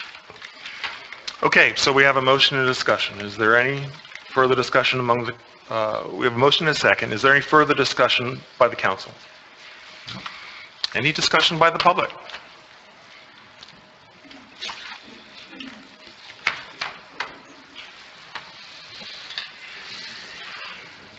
Eddie back here, 1230 Glenmore Drive. Mayor, I got three-part question on that. Number one, you give the name. Number two, how's the salary go with what he was paying and the experience that you had in the past with Frank? I beg your We pardon? can pay for something and not get the same service. I'd like to have an answer to that. I'm sorry, Artie, repeat that question. The question is, how's the salary match and how's the experience match for dollar, what we had in the last 10, 15, 20 The salary will be the same. I mean, he's agreed to work within the budget of the city attorney. How about the Right now, we're experience? spending $6,000 a month on the city attorney.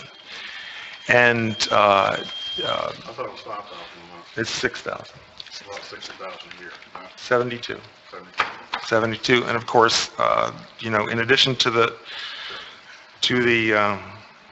6,000 a month, you know, there were other bills for other services, like we recently talked about, the $45,000 that we recently talked about. Mr. Mayor, the Bill, cost, I didn't get an answer yet. Well, hold on. I'm sorry, taking it I need from an you. answer. How's the experience that we let go with the experience coming in for the city? Well, Mr. Cloud has been an attorney for more than 25 years, so his experience is comparable. He's the head of the public law department for Gray Robinson. He was a former assistant Orange County attorney in the 1970s and 80s, and he's been in private law practice for more than 2 decades. So his experience clearly matches up well. Thank you. now, Mr. Mayor, I read in my research, only twice has Frank ever charged more than $72,000 a year. Right. So in essence, Commissioner Aerosmith is right.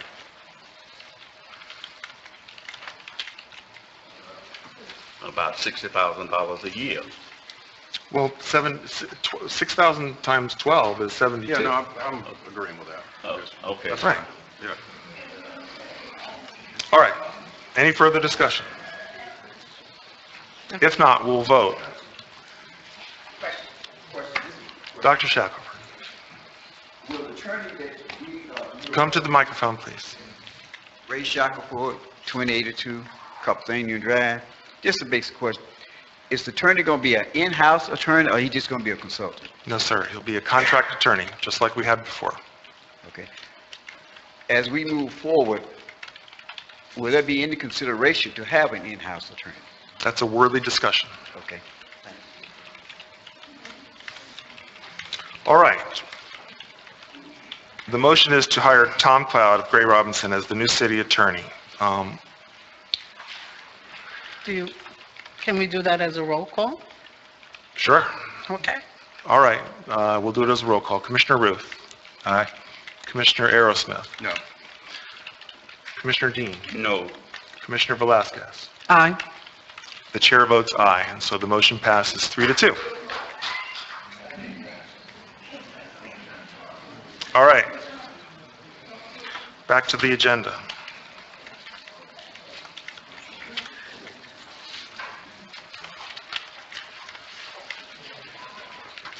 I believe the next item on the agenda is Old Business Council.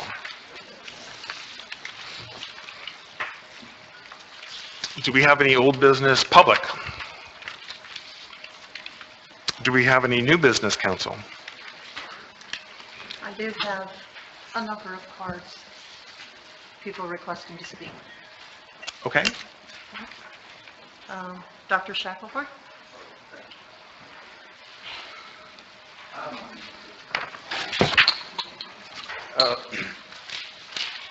Dr. Shackelford, 2082 Carpathian Drive. In a recent council meeting, I expressed concerns about mutual respect between the council and what I call one Apopka and the Sunshine Law related to the mayor's salary of $150,000, which I support. For respect of one Apopka, it would be nice for the city council to reaffirm that the Sunshine Law was not violated. Concerning salary based on equal pay for equal work, it would be nice and appropriate for the city council to review the salary of the city clerk. If we can raise the salary of the mayor, we can do the same for the city clerk. The city clerk is our historian of city records, provides quality information and services to Apopka, conducts elections, the keeper of the city seal, and she's a humble person who respects Apopka. As Apopka, we need to set the standards for closing the gender salary gap and have respect and integrity related to the Sunshine Law. As a transparent Apopka, we need to post the full salaries and benefits of the mayor, commissioners, city administrators, city clerk on the website and give consideration to have the base salaries stated in the city charter to limit future debates. Concerning the city charter provides guidelines for Apopka, but the city charter should not overshadow compassion, fairness, and being humble to the golden rule. In brief, Apopka, which represents all the people of Apopka, deserve respect for the Sunshine Law, teamwork on the council, fiscal integrity, and all of Apopka involved in the economic process, including minority communities and minority contractors. Thank you. Thank you, Dr. Shackelford. Next speaker. Trevor Walfall?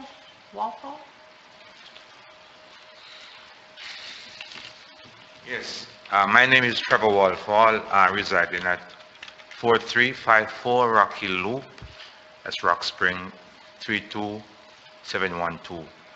My question is for Commissioner Arrowsmith and Commissioner Billy Dean, because you are the two holdover from the last regime. Now it's summertime, school is actually out. And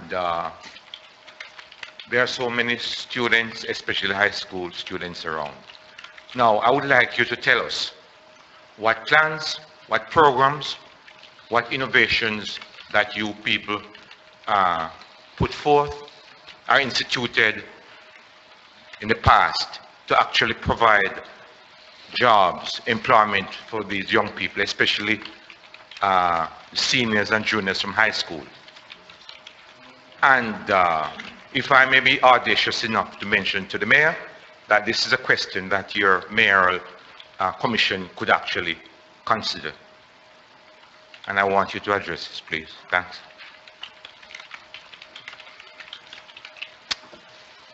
No, the question is to Commissioner Dean and Commissioner Arasimita, and I would like to have a response. And the question is, what are we providing I said, what provisions was made to provide plans or programs or innovations to provide summer jobs for these many young people who are out of school during the summer, high school especially? Regarding like our summer camp?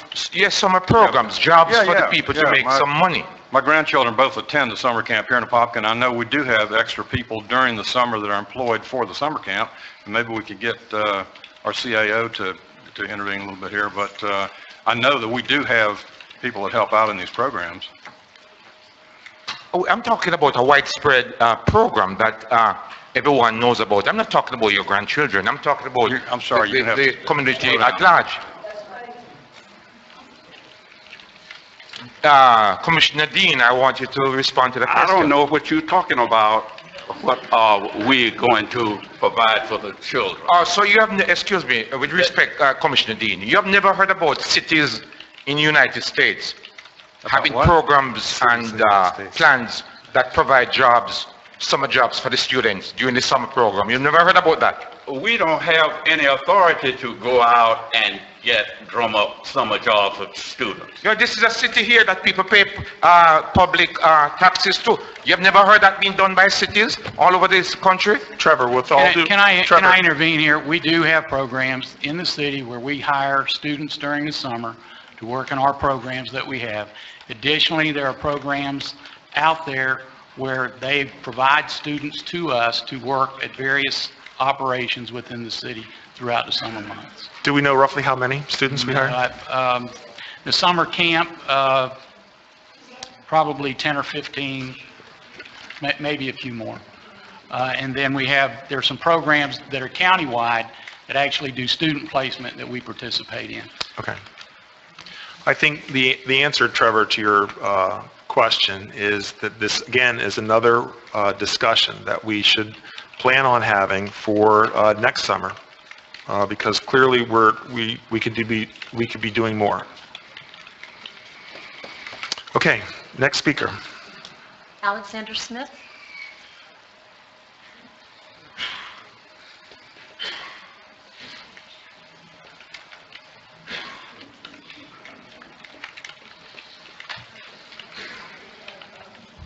Good afternoon, Mayor and Council. My name is Alexander Smith, 569 Strathclyde Court, Apopka, Florida 32712. Today marks the 50th anniversary of the Civil Rights Act of 1964, and this law is one that I'm most grateful of because it outlawed discrimination based on color, race, sex, religion, and national origin. Although I was just a child in 1964, I still remember how things were in those days. We have made great strides, but still have a long way to go. My parents are distinguished people, have educated me to make sure that I had some knowledge of the rich history in our troubled past.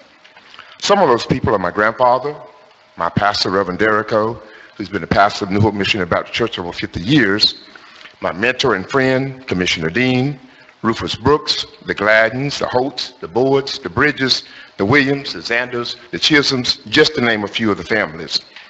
Today seems to be fitting to address the council, mayor, council members, seeking your support in establishing an African American museum within the city of Apopka, and I'm sure that you and the residents of the city would value unity, diversity, and inclusiveness as it adds to the city's greatness. An African American museum will provide a family-friendly cultural attraction in the distressed area of the city, a defined location to display art and artifacts that's related to the history, a meeting place for events, and a way to build culture. We've considered the home of Miss Mildred Board, and we all know, and those that don't know, Miss Mildred Board was born in the house that's located on M.A. Board Street.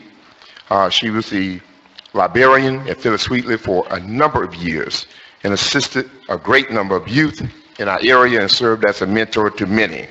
And so we feel that this would be an appropriate location for an African American museum.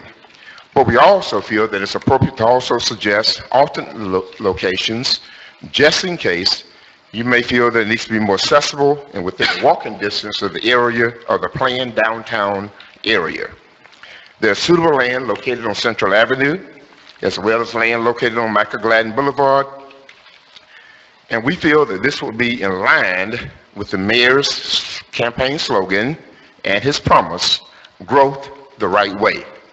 We ask that the area of town not be left out, but the city also invests in our area of the town as well. And it has potential to be a pocket of growth that will add to the rich history that already exists in the city of Apopka. We also ask that you establish a diverse, citizen-driven redevelopment council to support the plans in developing from 441 to 10th Street, which is a part of the city of Apopka. We'd be grateful if the city would take the lead in this worthwhile endeavor. Thank you, Dr. Smith. I think I heard you volunteering to lead that effort. I'll be more than glad to, Mayor. That's a great idea, and I would love to explore that idea with you more. All right. Any other questions about the council from Dr. Smith? No? Thank you very much. Thank you. Look forward to hearing from you. Next speaker. Vernon Brown. Vernon Brown.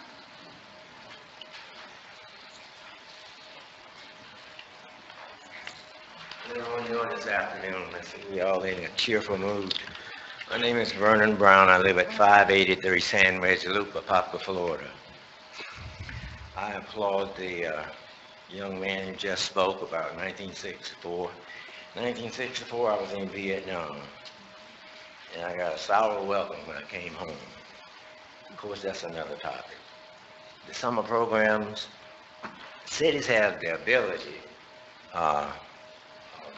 shifting funds or procuring funds through partnership with major businesses and other entities throughout the city to keep our youth off the street, out of juvenile detention and out of jails. So this is something we can further discuss. And also a vital part of that is having a athletic department or sports department that has something available during the day for many and not a few. And I'm sure Apopka is aloft with a lot of teenagers. And the other thing that I wrote down, I made a quick note is that we are one in Apopkans, but anytime you have new administration coming in, and you can pick any country in the world or any city in this country, there comes some growing pains. And there comes some times when some people have to know when to fold and move on. Life is not about one thing. Life is about many things. We all grow each and every day we wake up. But what we should be counting our blessings on, that we can breathe and we're healthy and we're doing what we think is best for our families, our loved ones, in the city that we love. I love Apopka. And I'm working on 3 different campaigns now. And hopefully I can get every one of those persons or help get them elected. Just like I did when I worked on this one. Apopka's a good city. I moved out here to raise my grandkids because there was space, low crime, thank God for our police department. And they stay on the job. We went on a mini vacation several years back. They went in my home, and it was alarmed.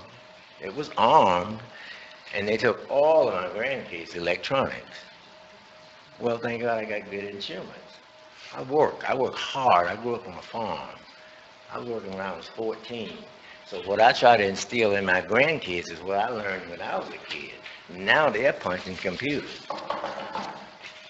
They're texting. They're doing everything in the world but working. So if we don't step up and do what we need to do what we can, when we can, then we lose them. And then we're looking at each other. I lost my grandson, or I lost my child. So what I say to the community as a whole is let's stick together. Let's support our elected officials, the ones that's from the old school and the ones that's from the new school, because they can have a common ground. And when I was doing substance abuse counseling, we used to go on these getaways. Of course, I didn't trust the guy I had to do this with. You fall back and you let the car, whether it's a male or female, catch you before you hit the ground. So you got to gain some trust. Thank you. Thank you, Vernon. Do we have any more speakers? Suzanne Kidd. Suzanne Kidd.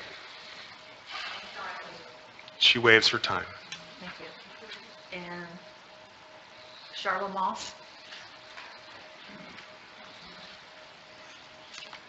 I wanted to talk about One more time for the record. Charlotte Moss, 535 Jasmine Bloom Drive, Apopka, Florida, 32712. And this kind of follows up on some of the last speakers we had about engaging our youth during the summer, is that, and I know this topic's come up before, is the idea of having a community or a Apopka City swimming pool. And there's a lot of reasons for that. First and foremost, as you started the meeting with your proclamation, was about the number of drownings in the state of Florida alone. And it takes such little water for the children to drown in. I mean, we have many areas where there's just the low-lying canals they can drown in. So if we can do, a city pool would allow us to have swimming lessons on a regular basis at a central location where we can get our children, because you can learn to swim at very young ages. I learned it too.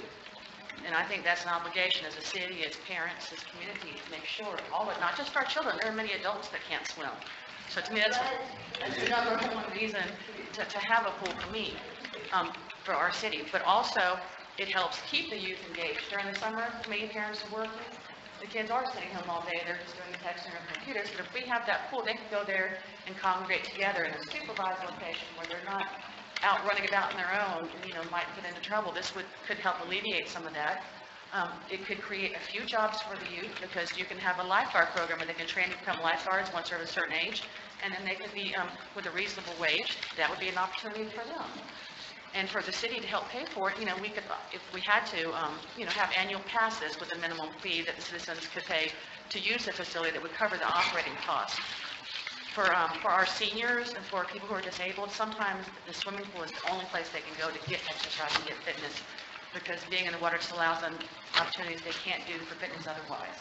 So I think there's a lot of reasons that it would be of a plus for our community to at least consider that option and for further discussion. So, thank you. Great, thank you. Community pool is the one. Mayor, if I could comment to some of the newcomers, it's not a new idea, but it is a great idea, and we do need to pursue it. And David Rankin is here with us in the audience today. And a few years ago, we were involved in a program here in Apopka, along with the YMCA, and he led a charge that came up with $1 million towards our part of it. And unfortunately, the other side wasn't able to come through, but we have entertained that before, and it is definitely something worth entertaining in the future. But just for your information. You got to go back to the microphone if you're going to talk again. Some of our middle schools and high schools in the area that help them also have swim teams, because my kids just finished up at Apopka Middle, and there's no pool close by for them, but if we have one and it's in reasonable proximity, they can use that now for kids at schools to have another physical activity and also participate in the swimming. Listen, I completely agree. I have a young man who lives 7 doors down from me, and I paid $100 this year to help pay for his portion of renting time at Lake Brantley High School. So a community pool is one of those things that I hear virtually on a daily basis. And so we do need to reinvigorate this discussion about how are we going to create that community pool. So thank you for that. Are there any further speakers? No, sir. Anybody else in the audience who'd like to come forward? Mr. Rankin.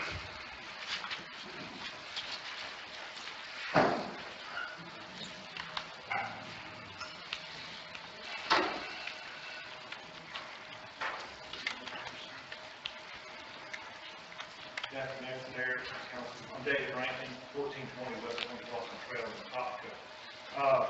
Just a few comments. First off, to Commissioner Vasquez, I find it incredible that part of the comments today are about eliminating divisiveness and bring this community together after a very contentious election. I think you ought to heed your own advice over your comments at the Tri-County League City meeting when you told a complete stranger, individual who works with me, that I was part of the good old days. You recall that? I'm sorry, can you repeat that? Can you hear that? No, You referred to me as part of the good old boy club to a complete stranger that you had just met at the Tri-County League of Cities. Okay? Now, I've got 30 years invested in this community, helped out countless businesses, helped out countless individuals, have volunteered for just about every initiative that's come down the pipe. And if that's your definition of a good old boy club, then you should have such a record. Okay, I'm all about inclusiveness, I'm all about bringing the community together, but you had no right to say that. When she gave you the opportunity to meet me, you told her absolutely not. I'm sorry, who is that? It was a young lady that runs our Longwood office for my bank. She sat right next to you at the Tri-County League of Cities meeting. I've never met you. We've never spoken, never said a word to one another. You've never introduced yourself to me. Okay, so for you to come up with a comment like that is deeply offensive to me. Now, the second point, Commissioner Ruth. You know, Sam, you and I have known one another a long time, and I hope this doesn't ruin a friendship, okay? But you can't have it both ways. When on one hand, you talk about not being able to get your packet to read the specifics on a water treatment plant for $11,600,000, okay, that's fair. I understand that because that's in your wheelhouse, the technical aspect of things. But when this management consulting services contract from OL Wingo comes up, and you said you hadn't seen it before, you said you welcomed it, and I don't know, did he make the motion or did he second it? But you certainly voted for it. You said, yeah, I welcome it. I'm glad to have it. You can't have it both ways, okay? Now let's talk about the contract from OL Wingo. You know, for folks that aren't in the know, I've been around municipal government a long time, and I've seen a lot of maneuvering. And it's the oldest trick in the book that when you want to push forward an agenda, you hire a consultant that will basically write a report that substantiates what you want to do. And that's not saying all consulting reports are bad. We definitely need some consultants, and we've had some consultants before they came on board right now. But again, it's the oldest trick in the book, and I'm not going to be at all surprised by what her report says. But, you know, she's talking about coming up with established standards for operational best practices. I think the charge that she should have is to what can we do to get rid of a divided city commission, okay? Because right now, I don't see leadership, I see dysfunction, all right? But let's talk about the specifics of this, okay? Is there something inherently wrong with the city of Apopka that says we have to come up with operational best practices? Okay?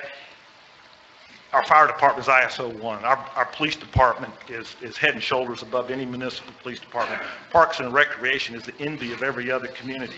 We have a AA bond rating. We have minimal debt, plenty of liquidity. This city is in great shape, but we're on the cusp of undoing what's been accomplished over several decades. Second thing is the credentials of OL Wingo. Granted, she's got a PhD from the University of Florida, okay? But she was also fired from her position as the city manager in Holly Hill amid ethics investigations. Now, the Ethics Commission ultimately found no wrongdoing on her part, but it was not because she was not guilty, but because of a lack of evidence, because the paperwork that she was caretaker of up and disappeared, okay? So there's nothing that they can do about that. That's part of the public record.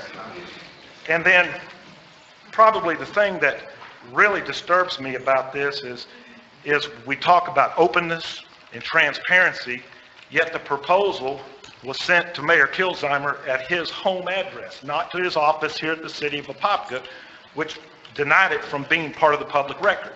That explains why the commissioners didn't receive this until today. That's all I have.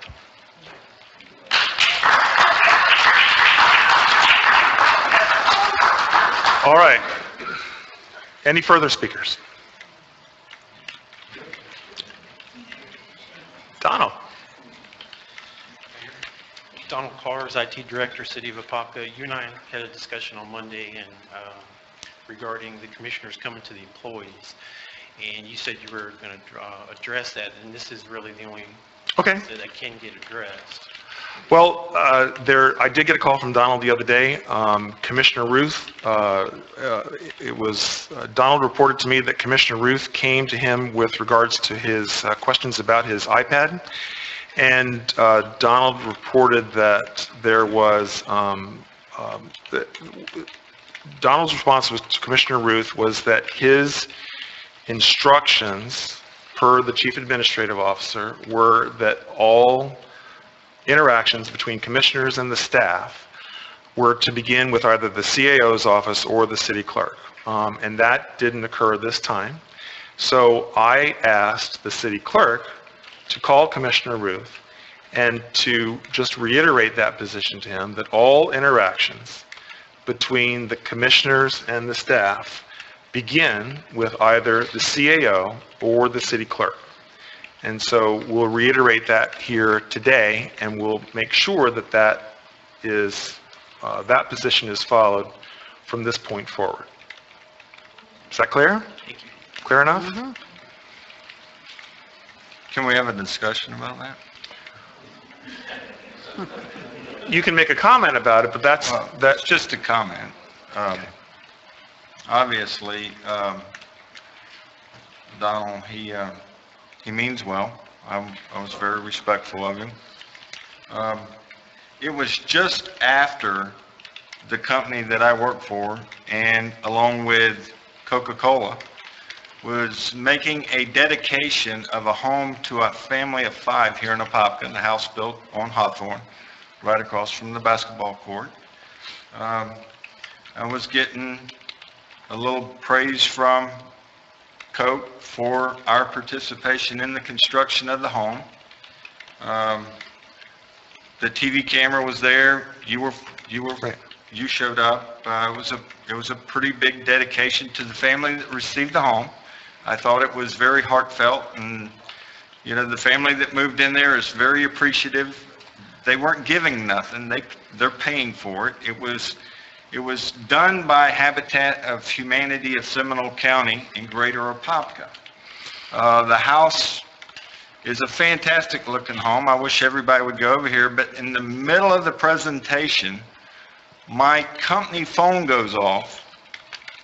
You can actually see me holding the city iPad. It goes off with my company message. Obviously, I do work for a living, and I was on my lunch break. The minute I left the Habitat house, I come over to see if I could have my phone number, unbeknownst to me, I'm not a computer guy, removed from this iPad to where a phone call from Texas couldn't be diverted to this iPad. Obviously, Donald interjected a process that I was doing.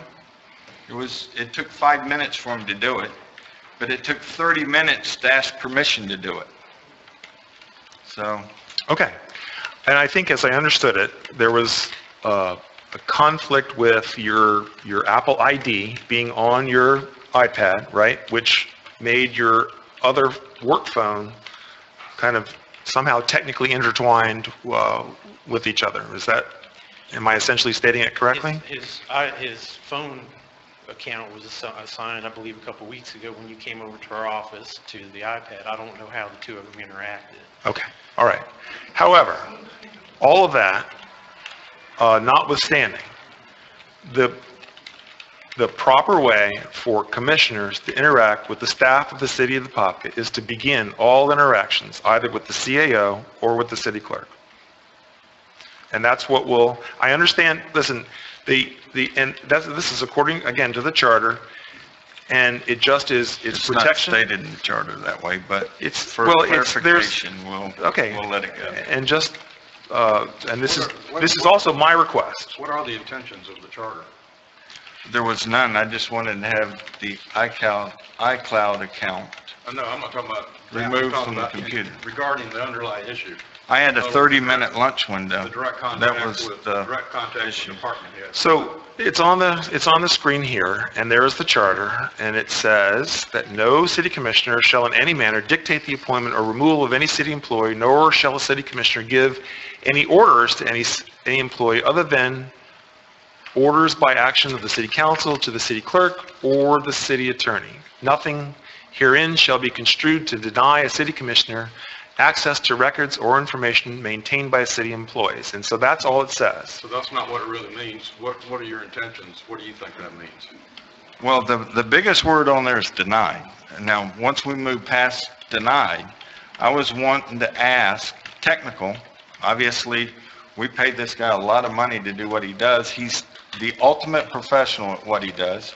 So to expedite my time, I went directly to him to ask him why a city iPad was synced with my company phone. Because you set up that account. I did not set that up, sir. The city set that up. And I felt... Well, regardless of the who set people it that up, set it up. it was confusing, right? Right, but just to clarify, and I apologize for interrupting, he didn't actually come to me. He came, it was on Friday, I was actually off. I came in for a meeting that was needed to take place. When I came in, he was in the office talking with some of my employees. I came in, I saw him there. I said, is there something I can help you with? Because he was waiting for one of my other employees who was on the phone. I was waiting. I wasn't interfering. So you didn't actually come directly to me. You came to one of my employees. The situation Was confrontational by you. You started the confrontation. The word is deny.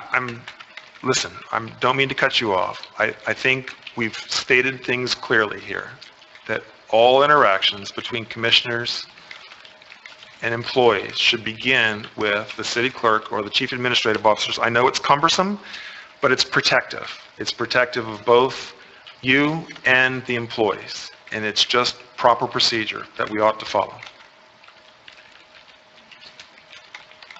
I appreciate that. And, you know, I'll say, because one of the comments that came up was, you could be anywhere and do anything you wanted as long as it wasn't a directive. And the last thing you said to me as you walked out was, no, there would have been no problem if you would have stayed in your office. That's what you said to me. And honestly, I don't... Okay, it's all, listen, it's all on the record now. Everybody knows what happened, right? Everybody knows what happened, and everybody knows how we ought to go forward in the future, and everybody knows what I would like to happen in the future. All right? Thank you. Can I just clarify, because I usually go to Vicki, Richard's assistant. Is she still someone that I can go to? Absolutely. Okay. Thank you. It's the CAO's office, so Okay. that's Vicki, Okay. right? Thank you. Anything else? I just have one issue while we're on computers. We have some updates that we have to put on your computer so that we can get your information to you. So if we could collect those, it'll only take a few minutes. They're willing to do it today, and we'll get them right back to you. Okay. I did see something come up on it saying iOS Yeah, there's an update. iOS update, and also the GoodReader, which is the program that you use to do your, to get your packet information. We have to make some updates on those, so you can get, if we can get those now, they're prepared to do it. Yeah, because I did see that come up on my computer. Okay. No more speakers, right? No more speakers? Thanks, everybody. We're adjourned. Thank you.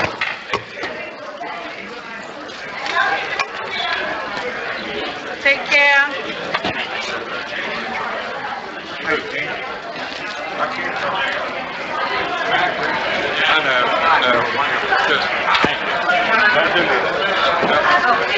I don't know where that came from. I never heard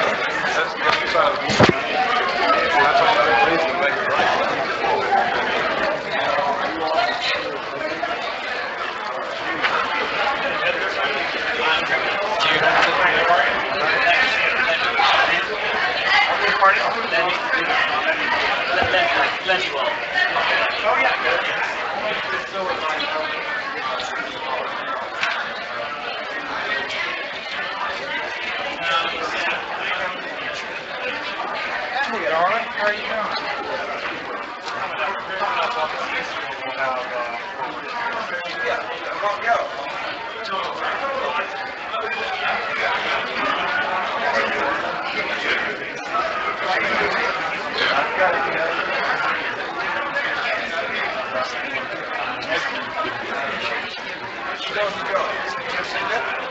No, she doesn't. She is the dog. Don't sweat